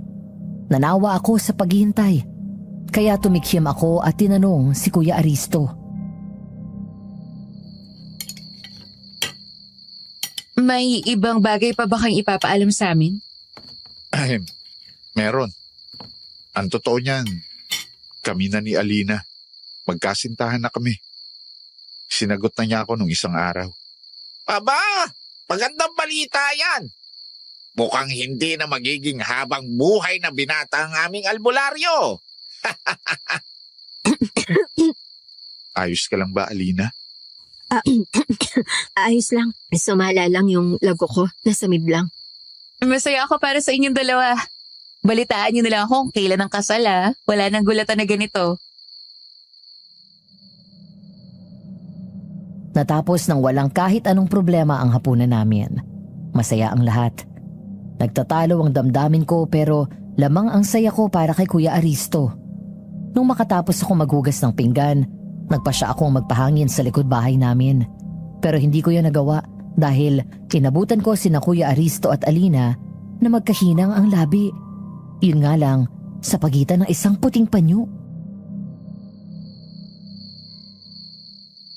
Sigurado ka ba rito, Aristo? Hindi madali ang landas na gusto mong tahakin. Ang landas na kasama ko. Hindi naman talaga madali ang buhay, Alina. Nasa atin na yon kung paano natin haharapin ang lahat ng pagsubok. Kung sasakay na lang ba tayo sa agos ng buhay o lalaban tayo. Hindi nagkamali ang mga engkanto na mahalin at gabayan ka. At hindi ako nagkamali sa'yo. Pero inaalala kita. Hindi ka ba mapapahamak sa desisyon mong ito? Ginagawa ko pa rin naman ang sinumpaan kong tungkulin. May nadagdag nga lang. Ay, ipagpaumanhin mo na ganito lang tayo sa pagitan ng puting panyo. Hindi ang pisikal na koneksyon ng hangganan ng isang relasyon. Masaya na ako na ganito tayo. Lihim akong napangiti. Masaya silang dalawa. Yun ang mahalaga sa akin. Paalis na sana ako nang biglang magsalita si Alina. Alam niyang nandun ako. Ay, hanggang kailan mo kami papanoorin, Delia? Halika nga rito. Lumapit ka na rito. Kailan mo pa nalaman na nandito ako? Ibinulong ni Aristo sa akin. Ibinulong daw ng gabay niya. Ay, wala na talaga akong kakampi dito. Mga traidor kayo. Ang daya sumbongero. Di bale, kakampi mo naman kami palagi ng kuya mo, Lilia. Nobyembre 10, Biyernes, araw ng pamamalengke ko sana. Pero inabot na ako ng hapon dahil sa baha ng kliyente at pasyente ni Kuya Aristo. Dahil sa pagkakatagpo ng bangkay sa batis, nagkakatakutan na ang ilang tao sa amin. Madalang nang lumabas kapag lubog na ang araw. Kaya naman panay ang pigil ni Kuya Aristo sa akin nang magpaalam akong mamimili saglit. Sana pala, nakinig ako. Dahil muntik na akong mapahamak. Nako naman, ang bilis namang dumilim. Umikot lang ako dito sa likod ng palengke. Paglabas ko, madilim na. Kung bakit naman kasi nandito sa likuran yung binibilhan ko ng ikmot nga ni Kuya Aristo Awo ka ding aso ka. Huwag mo akong tinatakot dyan. Heto nga't pauwi na ako. Ano ba yun? Dagalang naman siguro yun, no? Gusto kong paniwala ang dagalang yun. Na baka pusa na naghahanap ng makakain o siguro'y ipis na nakulong sa balutan ng pagkain. Kahit anong ingay naman posible sa palengke. Pero nung makarinig ako ng mahinang ungol, nagtayuan ang mga balahibo ko sa batok. Alam kong hindi aso yun. Kaya naman nung maramdaman kong papalapit na ang ungol sa akin, kumaripas ako ng takbo at sinikap na makalabas sa pasikot-sikot ng palengke.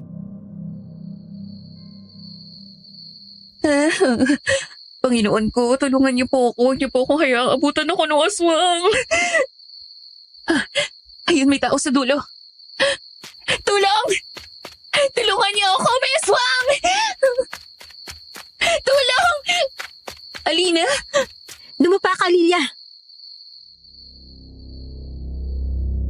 Alina ang nakita kong nakaabang sa labasan ng palengke. May hawak siyang pamalo na parang batuta. Sinunod ko ang sinabi ni Alina. Dumapa ako. Naramdaman ko na lang na may tumalon sa likuran ko. Doon ko nakitang iwinasiwas ni Alina ang batuta at ubod lakas na hinataw ang aswang. Hindi ko alam kung paano yung ginawa ni Alina. Sa lakas ng hataw niya, ang layo ng itinalsik ng aswang palayo sa amin. Nasaktan ka ba, Lilia? Hindi naman. Pero yung aswang, paano mo nagawa yun? Saka ko na ipapaliwanag. Dito ka muna ha. Tatapusin ko lang to. Ipangako mo sa akin na dito ka lang. Oo, nangangako ako. Pagkasabi ko noon, ninanakbo na si Alina. Nangako akong hindi susunod. Pero hindi ako nangakong hindi ko sisilipin ang nangyayari. Habang nakakubli sa likod ng isang maliit na tindahan, dahan-dahan akong sumili para makita ang nangyayari. Pero pagsilip ko, sinalubong ako ng mukha na may naninilaw na mata at naglalakihang pangil. Nanang ko po! Sa lahat ng ayaw ko, yung pinaghahabol ako. Alina? Maupo ka lang dyan, Lilia. Saglit lang to. Anong sinabi mo? Kakainin mo siya? Na marami pang iba na pupunterya sa kanilang magkuya? Magpunta lang sila dahil nandito ako. Nakakatakot, nakakakilabot, nakakasuka kung paanong pinatay ni Alina ang aswang sa paraan lamang ng pagtadyak ng paulit-ulit sa ulo nun. Naramdaman kong kumulo ang sikmura ko at umakyat paakyat ng maasim na likido. Namalayan ko na lang na bumaliktad ng sikmura ko kasabay ng basang mga tunog na nagmumula sa patuloy na pagtadyak ni Alina sa nooy durog ng ulo ng aswang. Ako pa talagang hinamon mo, ah. Alina? Anong ginawa mo? Paanong? Isa akong manunugis ng mga aswang na nanggugulo sa katahimikan ng mga tao. Yun ako. Natatakot ka na ba sa akin? Paano ako matatakot sa'yo? Niligtas mo ko. Shhh! Huwag kang maingay. Makinig ka sa akin. Sige. Nakikita mo yung talahiba na yan? Pasukin mo yan. Pagapang mong tawirin. Sa dulo niyan, may maliit na tulay. Tawirin mo yun. Tapos kumaliwa ka pagdating mo sa dulo. Dumiretso ka lang. Lalabas ka malapit sa likod ng bahay ko. Pero bakit? Ano bang meron? Basta sumunod ka na lang. Sige na, alis na. Alis na! Nanakbo ako, pero hindi ako lumayo. Nagtago ako sa mga talahib. Dumapa ako at pinanood ang nangyayari. Isang babae na nakadamit ng itim. May malaking sungay na itim din na may pakpak ng paniki ang nanugod kay Alina. Kulot ang buhok noon hanggang balikat. Iniangat niya si Alina sa ere habang sakal-sakal siya sa leeg. Alina, anong ibig sabihin nito? Bakit buhay pa si Isana? Kamamatay lang niya ngayon. Mukhang nainis yung bangkilan sa isinagot ni Alina dahil inihagis siya nito. Tumama si Alina sa mga balangula na gawa sa kahoy. Dahil sa lakas ng pagkakahagis kay Alina, nagkabali-bali ang mga yun. Lalapitan ko na sana siya pero nagtama ang mga mata namin at pasimple niya akong sinenyasan. Muli siyang sinugod ng bangkilan, dinaluhong siya at sinabunutan. Alina, alam mo kung ano ang kabayaran ng pagsira sa pangako. Huwag mong susubukan. Nagkakaintindihan ba tayo? Hindi ko naiintindihan. Dahil wala akong sinisira. Pababayaan kita ngayon. Iisipin kong naglalaro ka lang. Dahil nakakabagot ang mangalos ng matitigas ng ulo. Huwag mo akong bigyan ng dahilan para isipin ang kabaligtaran nun, ha? Nung mawala ang bangkilan ay patakbo akong lumapit kay Alina na nooy nakatayo na. Magulo ang itim niyang buhok at duguan ang maganda niyang mukha. Ang dugo sa paa niya na ginamit niyang pandurog ng ulo ng aswang, malinis na ulit. Nung tumingin ako sa gawi kung saan nandoon ang katawan ng aswang na pinatay niya, wala na yun. Siguro'y napansin niya ang pagtataka sa mata ko. Naabo na siya. Sadyang gano'n lang ang buhay ng isang aswang. Walang kahit anong naiiwan, Lilia. Teka, Lilia, madumi ako. Wag mo akong yakapin. Wala akong pakialam. Mahalaga ligtas ka. Pamilya ka namin ni Kuya Aristo. Ikakadulog ng puso kung mapahama ka. Sa susunod manakbo na lang tayo. Huwag ka na makipaglaban ng ganun. Alam ko ang ginagawa ko. Kaya ko sarili ko. Tao ka lang. Diyos ang aswang ng bangkila ng kalaban mo. Si Hirana yon, di ba? Hindi ako tanga. Alam kong hindi mo pinsan si Hirana. At alam kong si Hirana ang bangkila na yon. Lilia, Sabihin na natin kay Kuya Aristo ang nangyari. hindi. Huwag. Huwag mo sabihin sa kanya. Kaya kanyang tulungan. Malakas na albularyo si Kuya. Ang nakikita mong kakayanan niya sa araw-araw, wala pa yun sa kalahati ng kayang gawin ni Kuya. Kaya kanyang palayain mula sa bangkila na yun. Lilia, bigyan mo muna ako ng pagkakataon na makapag-isip. Sige na oh. Gusto ko munang pag-isipan to. Ayoko mapahamak kayo ng kuya mo. Alam ko malakas siya. Pero ayokong isugal siya. Ayokong isugal kayo sa panganib. Naiintindihan mo ako, di ba? Naiintindihan ko siya, pero hindi ako ayon sa gusto niya. Hindi ko gusto ang ideya na maglilihim ako kay Kuya Aristo. Pero sa ikapapanatag ng loob ni Alina, pumayag ako na hindi muna sabihin ang nangyari. Nagkasundo kami na maghintay ng 2 linggo para maihanda ang sarili niya na sabihin ang lahat kay Kuya. Dahil sa tinamo niya mga sugat, hindi muna siya nagpakita sa amin. Sa saglitan niyang pagkawala, isang katakatakang bagay ang nangyari. Durugin mo pa yung mga dahon. Dikdikin mo pa ng mabuti. Kailangang lumabas ang katas niyang kakuwate. Parang mas gusto kong yadyarin na lang yung hawak mong kandila. Hindi pwede. Dahil hindi mo namang magagawang pino. Yung langis na lang ng nyog. Uunahin mong papakin ang latik. Tapos hahayaan mong masunog ang langis. Dikdikin mo nga lang ng ayos yung dahon. Hinahanap ko kayong dalawa. Nandito daw kayo sa likod bahay, sabi ni Lolo Gusting. Magandang umaga, Aling Alma. Naligaw kayo, Aling Alma. Ano sadya? Hinahanap ninyo si Alina? Hindi pa din po siya nagpapakita sa amin. Baka plastado pa gawa ng trangkaso. Alina? Sino naman yun? Aling Alma, kaibigan niyo po yun si Alina. Marami akong kakilala, kaut-utang dila.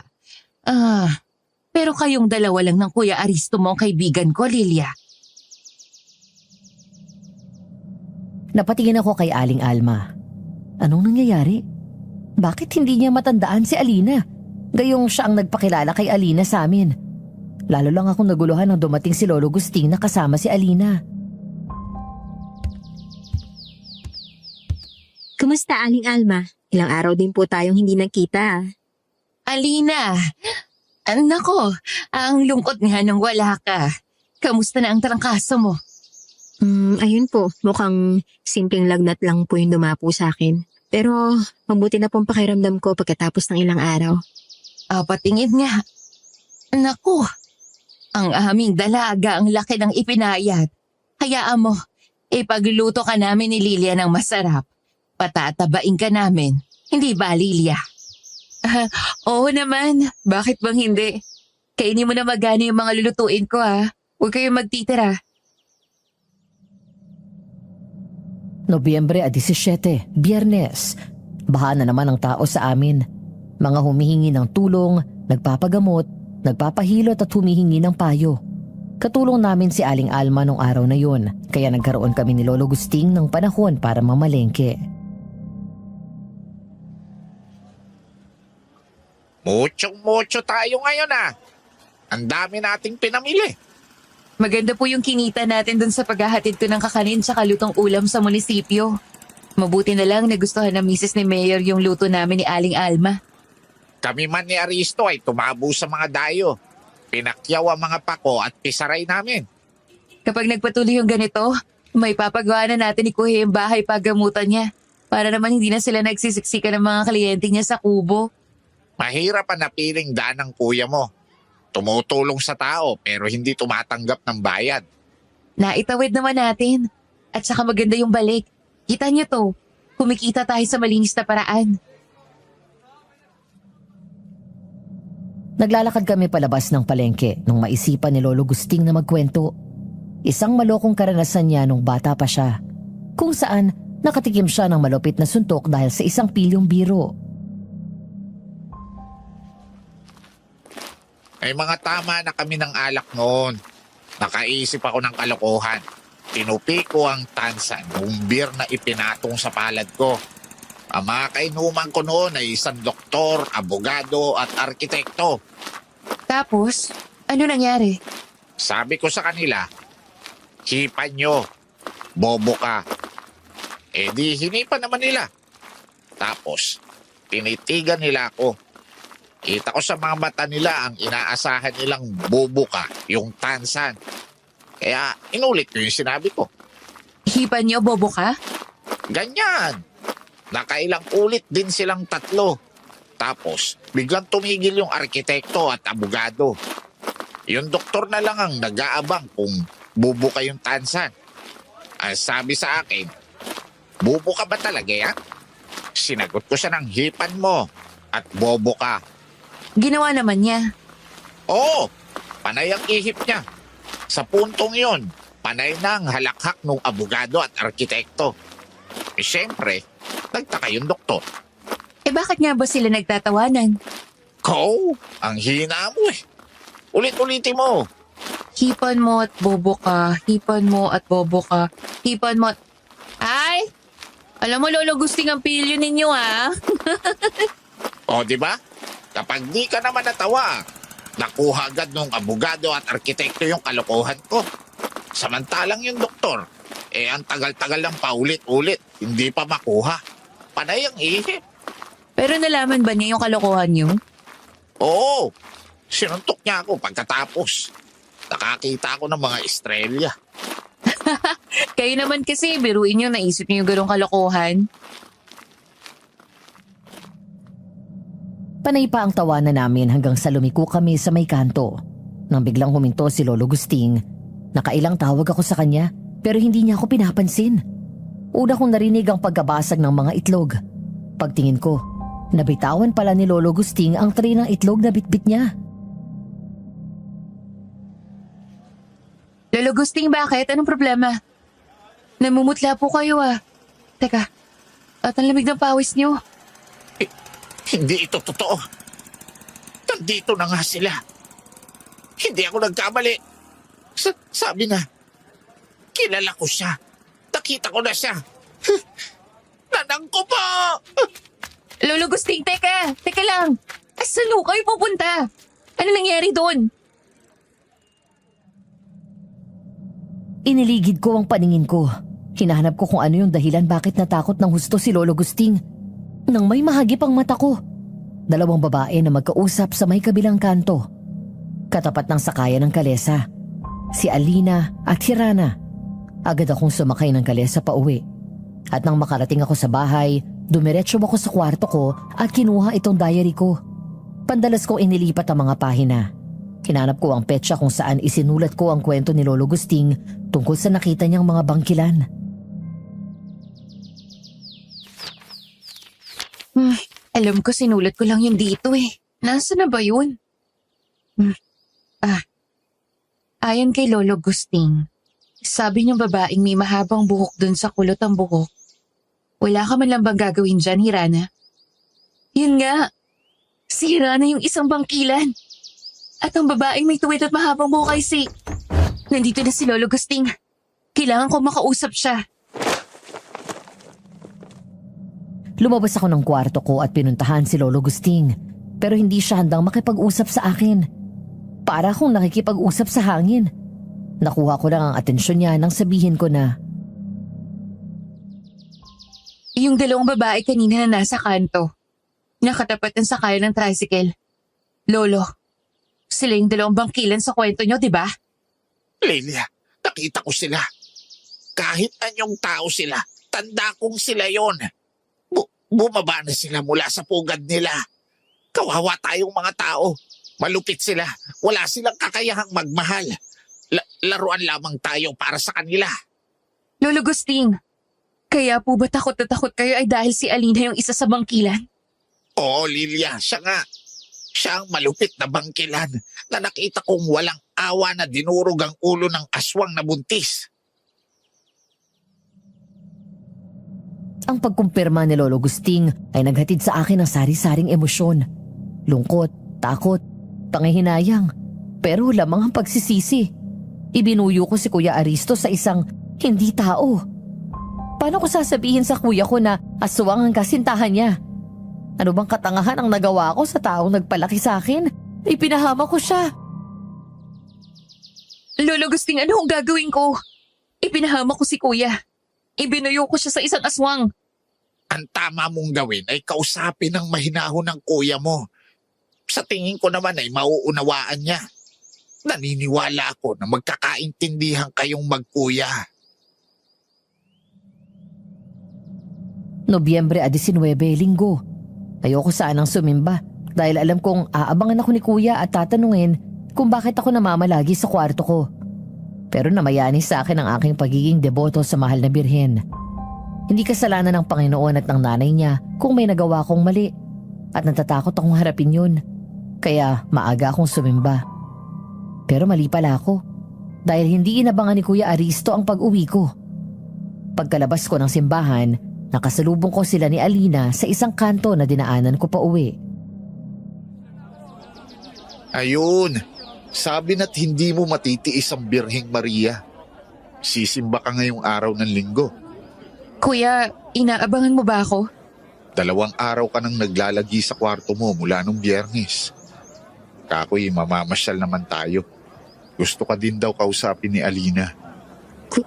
Kung hindi ka pa handa, Ayos lang sa akin. Pero dumaan muna tayo sa bahay. Iuuwi ko yung basbos ng simbahan at magpapalit ako ng komportabling damit.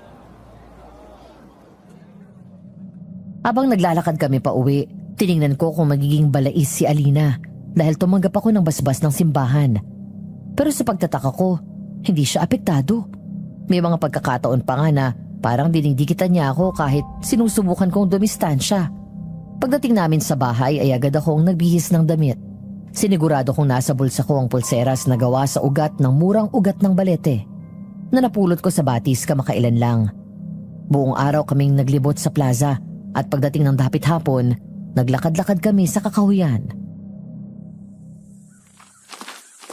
Kumusta, Lilia? Nalibang ka ba sa pamamasyal natin? Ayos lang naman sa akin. Ano bang meron? Parang may mahalaga kayong sasabihin ah. Nagdesisyon si Alina na Aristo! Saksi ang papadilim na kalangitan at ang mga punong kahoy sa pagbabagong anyo ni Alina sa mismong harapan namin ni Kuya Aristo. Walang hirap niyang sinalagang malaking puno ng nara at inilipad si Kuya palayo sa natumbang puno para ilapag siya sa harapan ko. Ilang sandaling katahimikan ang namayani sa amin. Magsasalita sana ako ng, Magtago kayo sa likod ng malaking puno na yon. Alina!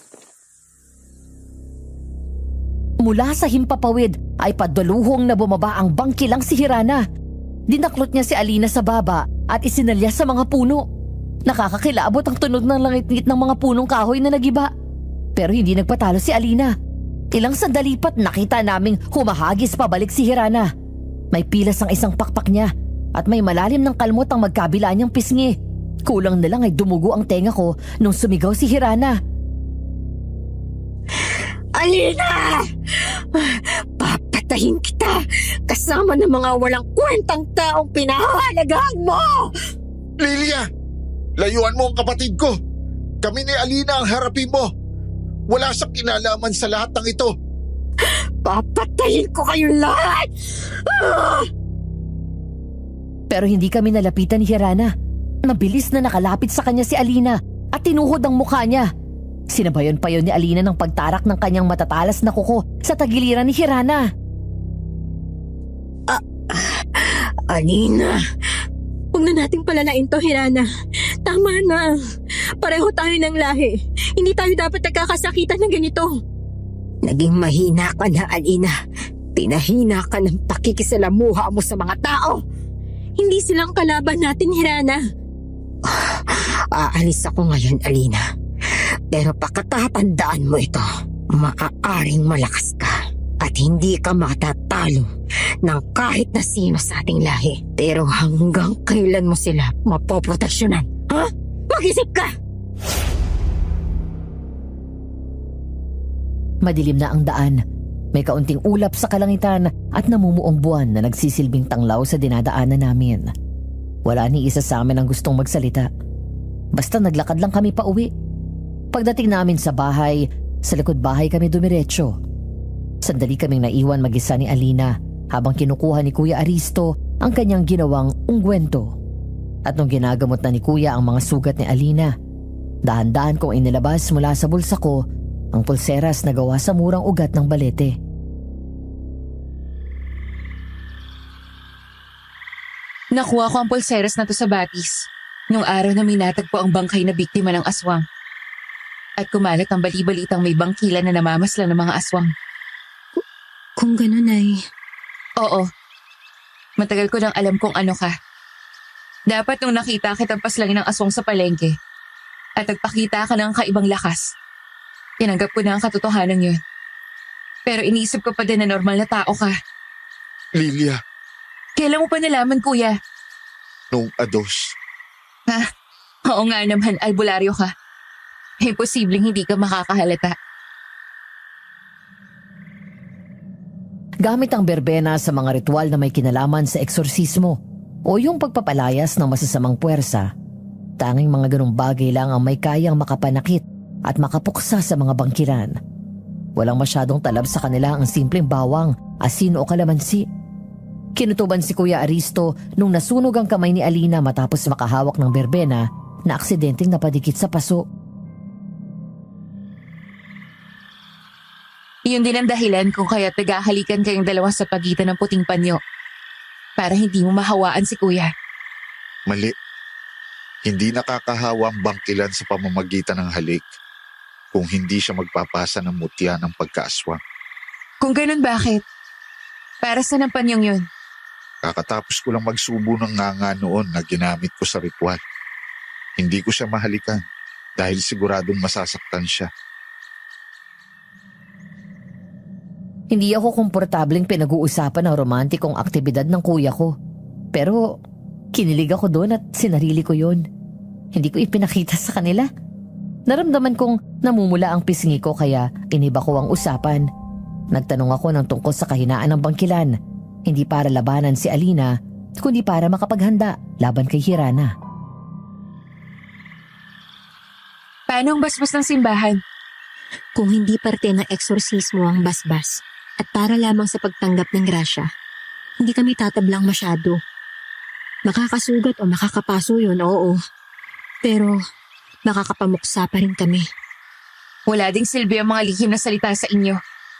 Kung hindi tama ang bigkas at mahina ang gumagamit, wala yung epekto. Kayo may gawa kay Dina. Nagbabalakay na bababa ang bangkilan. Ideya ni Hirana. Pinaglaruan niya si Dina para hamunin si Aristo. At si Aling Alma, anong ginawa mo sa kanya?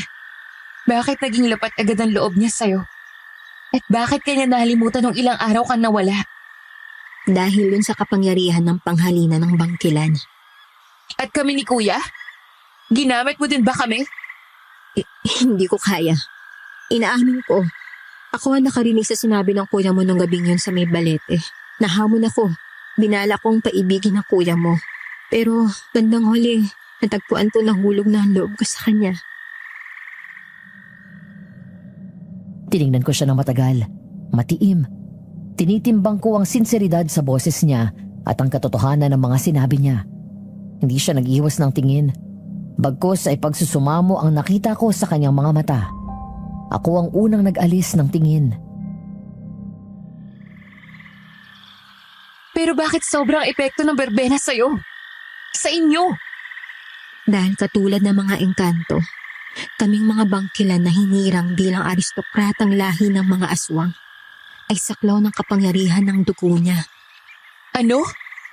Ginamit na pang tapal sa sugat ng lalaking ipinako sa kusa mga berbena. Dahil doon, naging banal ang berbena dahil naligo ang mga ito sa dugo niya.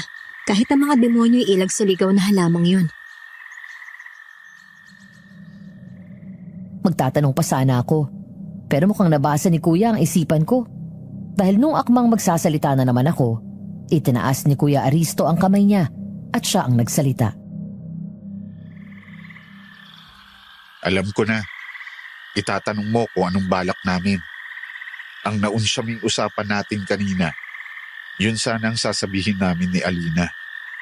Sa atin na siya titira. Pero sa palagay ko, hindi na yun pwede. Magdadala lang ako ng kapahamakan sa inyo. Lilia? Ayoko nang marinig pa ang iba niyang sasabihin. Niyakap po siya ng buong higpit habang nangingilid ang luha sa mga mata ko. Hindi ang pagiging aswang niya o kung ano man ang ikinagagalit ni Hirana na yun ang makipipigil sa amin na makasama si Alina. Kaya nung magsalita ako, ibinuhos ko ang buong puso ko para ipaalam na tanggap ko namin siya. Dito ka lang. Dito ka lang sa amin. Maligno, engkanto, Diyos ang aswang na bangkilan ka man. Wala kami pakailam. Ikaw si Alina. Kaibigan kita. Kasintahan ka ni Kuya. Yun lang yung mahalaga sa akin. Pero... Lunukin mo na ang pero mo, Alina. Alam mong wala sa bokabularyo namin ang tumanggap ng argumento. Disyembre 8, Biyernes. Kapistahan ng Imakulata. 16 na araw bago ang kaarawan ni Kuya Aristo. Pagbaba ko sa hagdan kaninang umaga, inabutan ko si Kuya Aristo na nag-iisa sa sala ng bahay namin. Bagay na ipinagtaka ko. Mula nang pumisan sa amin si Alina, ay naging normal ng eksena sa akin ang mamulatan silang dalawa na magkatabi sa aming sofa. Magkahawak kamay at tahimik na nagpapalipas ng oras. Parang naninibago ako ah. Nasaan si Ate Alina? Tinanghali siguro sa ginagawa niya kagabi. Ibig mong sabihin hindi siya umuwi? Parang ngayon lang naman nangyari yun. Pero hindi naman nakakapagtaka. Alam natin kung ano ang ginagawa niya. Dapat ay inasahan na natin to. Kuya, may problema ba kayo? May problema si Alina, pero hindi siya handang humingi ng tulong. Kausapin natin siya, Kuya. Wala namang problema na hindi nasusolusyonan. Hindi, Lilia. Kaya kita kinakausap ngayon ay para sabihin sa'yo na kung ano man ang maging desisyon niya, irespeto natin. Maaari ko bang ipakiusap yun sa'yo? Maaasahan ba kita? Oo, Kuya. Aalis si Alina. Ang hindi lang namin inasahan ay kung paano siyang aalis. Disyembre 24, Linggo, bisperas ng Pasko, kaarawan ni Kuya Aristo. Isang masamang pangyayari ang naganap. Natagpuan si Lolo Gusting sa liblib na parte ng paanan ng bundok. Tapyas ang kaliwang tenga at agaw buhay. Dinala siya sa amin ng mga nakatagpo sa kanya. Gamit ang kaalaman sa halamang gamot at espiritual na gawa ni Kuya Aristong isalba siya. Nang umayos-ayos na siya, ay dinala na namin siya sa ospital para mabigyan ng gamot na siyensya lang ang pwedeng magbigay. Dito lang daw muna tayo sa hintayan, Kuya. Habang tinitingnan ng doktor si Lolo Gusting. Akala ko talaga kanina, hindi sasapat ang kaalaman ko, Lilia. Takot na takot ako na baka mawala si Lolo Gusting. Kumalma ka na, Kuya. Matagumpay mo naman siya na isalba eh. Higit pa sa sapat yung nagawa mo. Sabi ng nakapulot sa kanya, isang babaeng maganda na may tuwid at mahabang buhok na may dambuhalang pakpak ng paniki ang inabutan nila. Hindi siya yun, Kuya. Malaki ang posibilidad na siya yun. Paano ka naman nakakasigurado? Kanina, natagpuan ko to sa lamesang lagayan ko ng mga pinatuyong halamang gamot. Isa yung gawang kamay na koronang bulaklak na gawa sa berbena. May ilang bahagi nun ng may dugo. Ginawa ni Alina yon kahit nagkakandalapnos ang kamay niya. Nanginig ang kamay ko, nag-umpisang mag-init ang mga mata ko. Nung nanginig ang labi ko, nagunahan ng tumulo ang luha ko. Ang mahinang hikbe naging hagulgol. Niyakap ako ni Kuya. Naisip kong hindi dapat ako ang umiiyak kundi si Kuya, pero hindi ko mapigilang malungkot o maiyak. Hindi para sa akin kundi para sa kanila. Patawarin mo ako, Kuya. Kung hindi ko kayo binuyo sa isa't isa, hindi nyo dadanasin yung ganito. Lilia, kahit hindi mo kami ibuyo, alam kong magkakagustuhan pa din kami. Nung unang beses ko palang siyang makita, alam kong siyang babae para sa akin. Kuya, Tama si Lolo Gusting. Kapag nakita ko na ang para sa akin, malalaman ko. At hindi ko yun malalabanan. Ganon din si Alina sa akin. Anong gagawin mo ngayon, kuya? Nagbigay siya ng mensahe. Nararapat lang nasagutin ko siya. Ito na yung oras na sinabi ko sa'yo. Unawain natin siya. Pag-uwi namin nakaabang na si Kapitan at may kasamang ilang tauhan. Sabi niya, pili lang ang sinabihan niya ng nangyari kay Lolo Gusting at pili lang ang tinawag niya para sumama sa pagharap sa sinasabing bangkilan na nanakit na namataang liligid-ligid sa paanan ng bundok malapit sa Balete. Bitbit namin ni Kuya ang buntot pagi niya at nakasabit sa sinturera niya ang koronang bulaklak na gawa sa berbena. Pagdating namin sa Balete, Matapang! At ano naman sa tingin mo magagawa ng isang mahinang mga tao laban sa amin? Hindi ko susubukin ng tadhana sa pagsagot ng tanong mong yan. Anong pakay mo rito kung gano'n? Hindi namin gustong labanan kayo. Kasama ko ang kapitan namin. Siya ang apo sa talampakan ni Kadoming. Ang unang tao na nakipagkasundo sa mga bangkilan. Nandito ako para hilingin at kilalanin niyo ulit ang kasunduang yon. Ikaw at ang tampalasang si Alina ang hindi sumunod sa kasunduang yon. Kayo ang unang hindi nakatupad dahil pinabayaan ninyong muling guluhin ng mga aswang ang lugar naming mga tao. Naging palagay tugi kayo. Ginawa nyo kaming laruan at pinagtawanan na nagiging aswang din ang taong pumatol sa kauri ninyo. tumawa si Hirana. Tawang nakakatuya. Nagtayuan ang mga balahibo ko. Parang may mga gumagapang na kung ano sa katawan ko sa bawat paghalakhak niya. Iniligid ko ang aking paningin at nang mataan ko ang isang aninong nakatalong ko sa ibabaw ng balete. Hindi ako maaaring magkamali.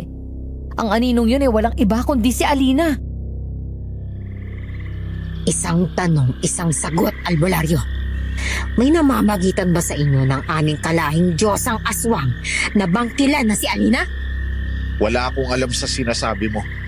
Ang tanging alam ko ay isa sa inyo ang nakisalamuha sa amin at nagbabalat kayong tao. Narinig mo yon, Alina? Hindi tinabla ng gunggong na ito ng karisma mo. Gusto mo na kasunduan, albularyo? Pues, ibibigay ko sa'yo. Talunin mo si Alina at nangangako akong hindi na namin kayo gagambalain pa. Ano? Mula sa taas ng puno ay bumaba si Alina. Ramdam ang kadiliman na nakalukob sa kanya. Upang di kami madamay sa labanan nila, pumunta kami sa gilid. Paikot naming iwinisik ang benditadong tubig at tumayo sa gitna nun. Halos mauyot kaming lahat nang pumagaspas ang malaking pakpak ni Alina. Sinugod niya si Kuya ng buong bangis. Kalmot, tadyak at panunuhod ang ginawa ni Alina. Si Kuya naman ay gumanti ng salag, haplit at pagbubuga ng mga dasal. Si Hirana naman ay kakikitaan ng ibayong saya sa nakikita niya. Impaktang sadista. Hanggang sa naitumba ni Kuya Aristo si Alina at ambang tutuluyan ang haplit ng buntot pagi. Tuluyan mo siya! Hindi ako halimaw na kagaya mo. Sumunod ka sa kasunduan kung hindi magpapatuloy ang gulo sa lugar ninyo. Kilala kayong mga bangkilan sa Palabra de Honor. Sisira ka ba sa salita mo, Diyosang aswang ng bangkilan? Ang sabi mo, talunin. Wala kang sinabing patayin ko ang isang ito. Tuso ka, albularyo. Nagugustuhan na kita. Sayang at isang hamak na tao ka lang. Ay, bueno, natalo mo si Alina. Tutupad ako sa aming pangako. Mawawala na ang lahat ng salot sa inyo. Sa ngalan kong Hirana, isang bangkilan. Pangahawakan ko yan, bangkilan. Bumangon ka dyan, Alina. Bibigyan kita ng ilang sandali upang makapagpaalam ng maayos sa kanila. Namalayan ko na lang na kaming tatlo na lang ang nandoon. Parang wala sa sarili na lumakad pabalik sa aming lugar, sina Kapitan at ang mga kasama niyang tauhan. Ilang sandali na mayani ang katahimikan sa pagitan naming tatlo. Ang mga ulap sa kalangitan ay bahagyang nahawi at sumilip ang bilog na buwan. Niyakap ni Kuya Aristo si Alina. Tatawarin mo ako. Nauunawaan ko. Hindi mo na kailangan pang magsalita. Dinala mo ang mga berbena. At nagdala ko ng ungkwento para sa mga paso mo. Lilia, ipagpaumanhin mo. Hindi ko na matutupad pa ang pangako ko. Pero ibinibigay ko to sa'yo. Marahan niyang iniabot sa akin ang pulseras na gawa sa murang ugat ng balete. Ang pulseras na pag-aari niya at palagi niyang suot. Niyakap ko siya ng ubod higpit. Yakap ng pamamaalam at pasasalamat. Bago ako tuluyang lumayo sa kanya, ay binigyan niya ako ng halik sa pisngi. Pagkatapos ay tinapik-tapik niya ako sa ulo. Salamat sa pagtanggap sa akin. Kung sakali mang maranasan kong magkaroon ng kapatid na kagaya ng isang tao, alam kong ikaw ang nanaisin ko. Ganon din ako. Ikaw yung hipag na pinapangarap ko para kay kuya. Bahagya siyang tumawa sa sinabi ko. Pagkatapos ng saglit na palitan namin, ay bahagya akong lumayo sa kanilang dalawa ni Kuya Aristo. Naghawakan sila ng kamay at ilang sandali na nagtitigan. Animoy sinasaulo nila ang wangis ng bawat isa. Tapos ay nagpalitan sila ng halik sa noo. Sa susunod na habang buhay, naway magkita tayong muli. Baka sakaling mapagbigyan na tayo. Kung may susunod mang habang buhay para sa ating dalawa, hahanapin kita. Ikaw ang pag-ibig na kailanman ay hindi ko natutunan sa iba. At hindi ko na naisin na matutunan mula sa iba. Ikaw ang aking ngayon, bukas, at susunod na habang buhay. Paalam, Alina. Hanggang sa muli. Paalam, Aristo. Hindi kita malilimutan. Sa liwanag ng buwan na nooy buong buo, tinanaw namin ang papalayong figura ng lumilipad na si Alina hanggang sa tuluyan na siyang nawala sa aming paningin. Parang kurtina sa entablado na nagbalikan ng mga ulap at tinakpan ng buwan. Walang kibo kaming naglakad pa uwi ni Kuya Aristo. Pagdating namin sa bahay ay sinalubong kami ng tauhan ni Kapitan. Ipinapasabi sa amin ng doktor sa ospital na umaayos ang lagay ni Lolo Gusting. Pagsara ni Kuya Aristo ng pintuan. Aksidente? Talaga lang? Maliban sa ating tatlo ni na Kapitan, sa tingin ko'y binurahan ng bangkilan ang memorya ng iba. Mabuti na rin siguro yan para sa ikapapanatag ng lahat. Maligayang Pasko, Lilia. Maligayang Pasko, kuya. Disyembre 25, Lunes. Araw ng Pasko pero parang Biyernes Santo ang pakiramdam ko. Kanina lang ay nagbatian kami ni Kuya ng magligayang Pasko. Pero walang saya, walang buhay. Ilang sandali akong nag-im-im sa kama. Inalala ang mga nangyari nung nagdaang gabi.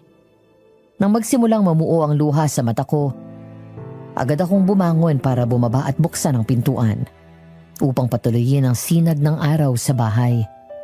Pagbukas ko ng aming pinto, sumalubong sa akin ang sariwang korona na gawa sa berbena. Tinawag ko si Kuya para ipakita yun. Kay Alina galing yan. Oo, wala nang iba. Alam mo bang nakangiti ka ngayon, kuya? Ano namang nakakataka doon? Bakit kang ngingiti gayong umalis siya? Magkahiwalay na kayo. Dahil ang berbenang koronang ito ang nagpapatunay na may pag-ibig na tanging sa anyo na lamang ng bulaklak maaaring magkaroon ng katuparan.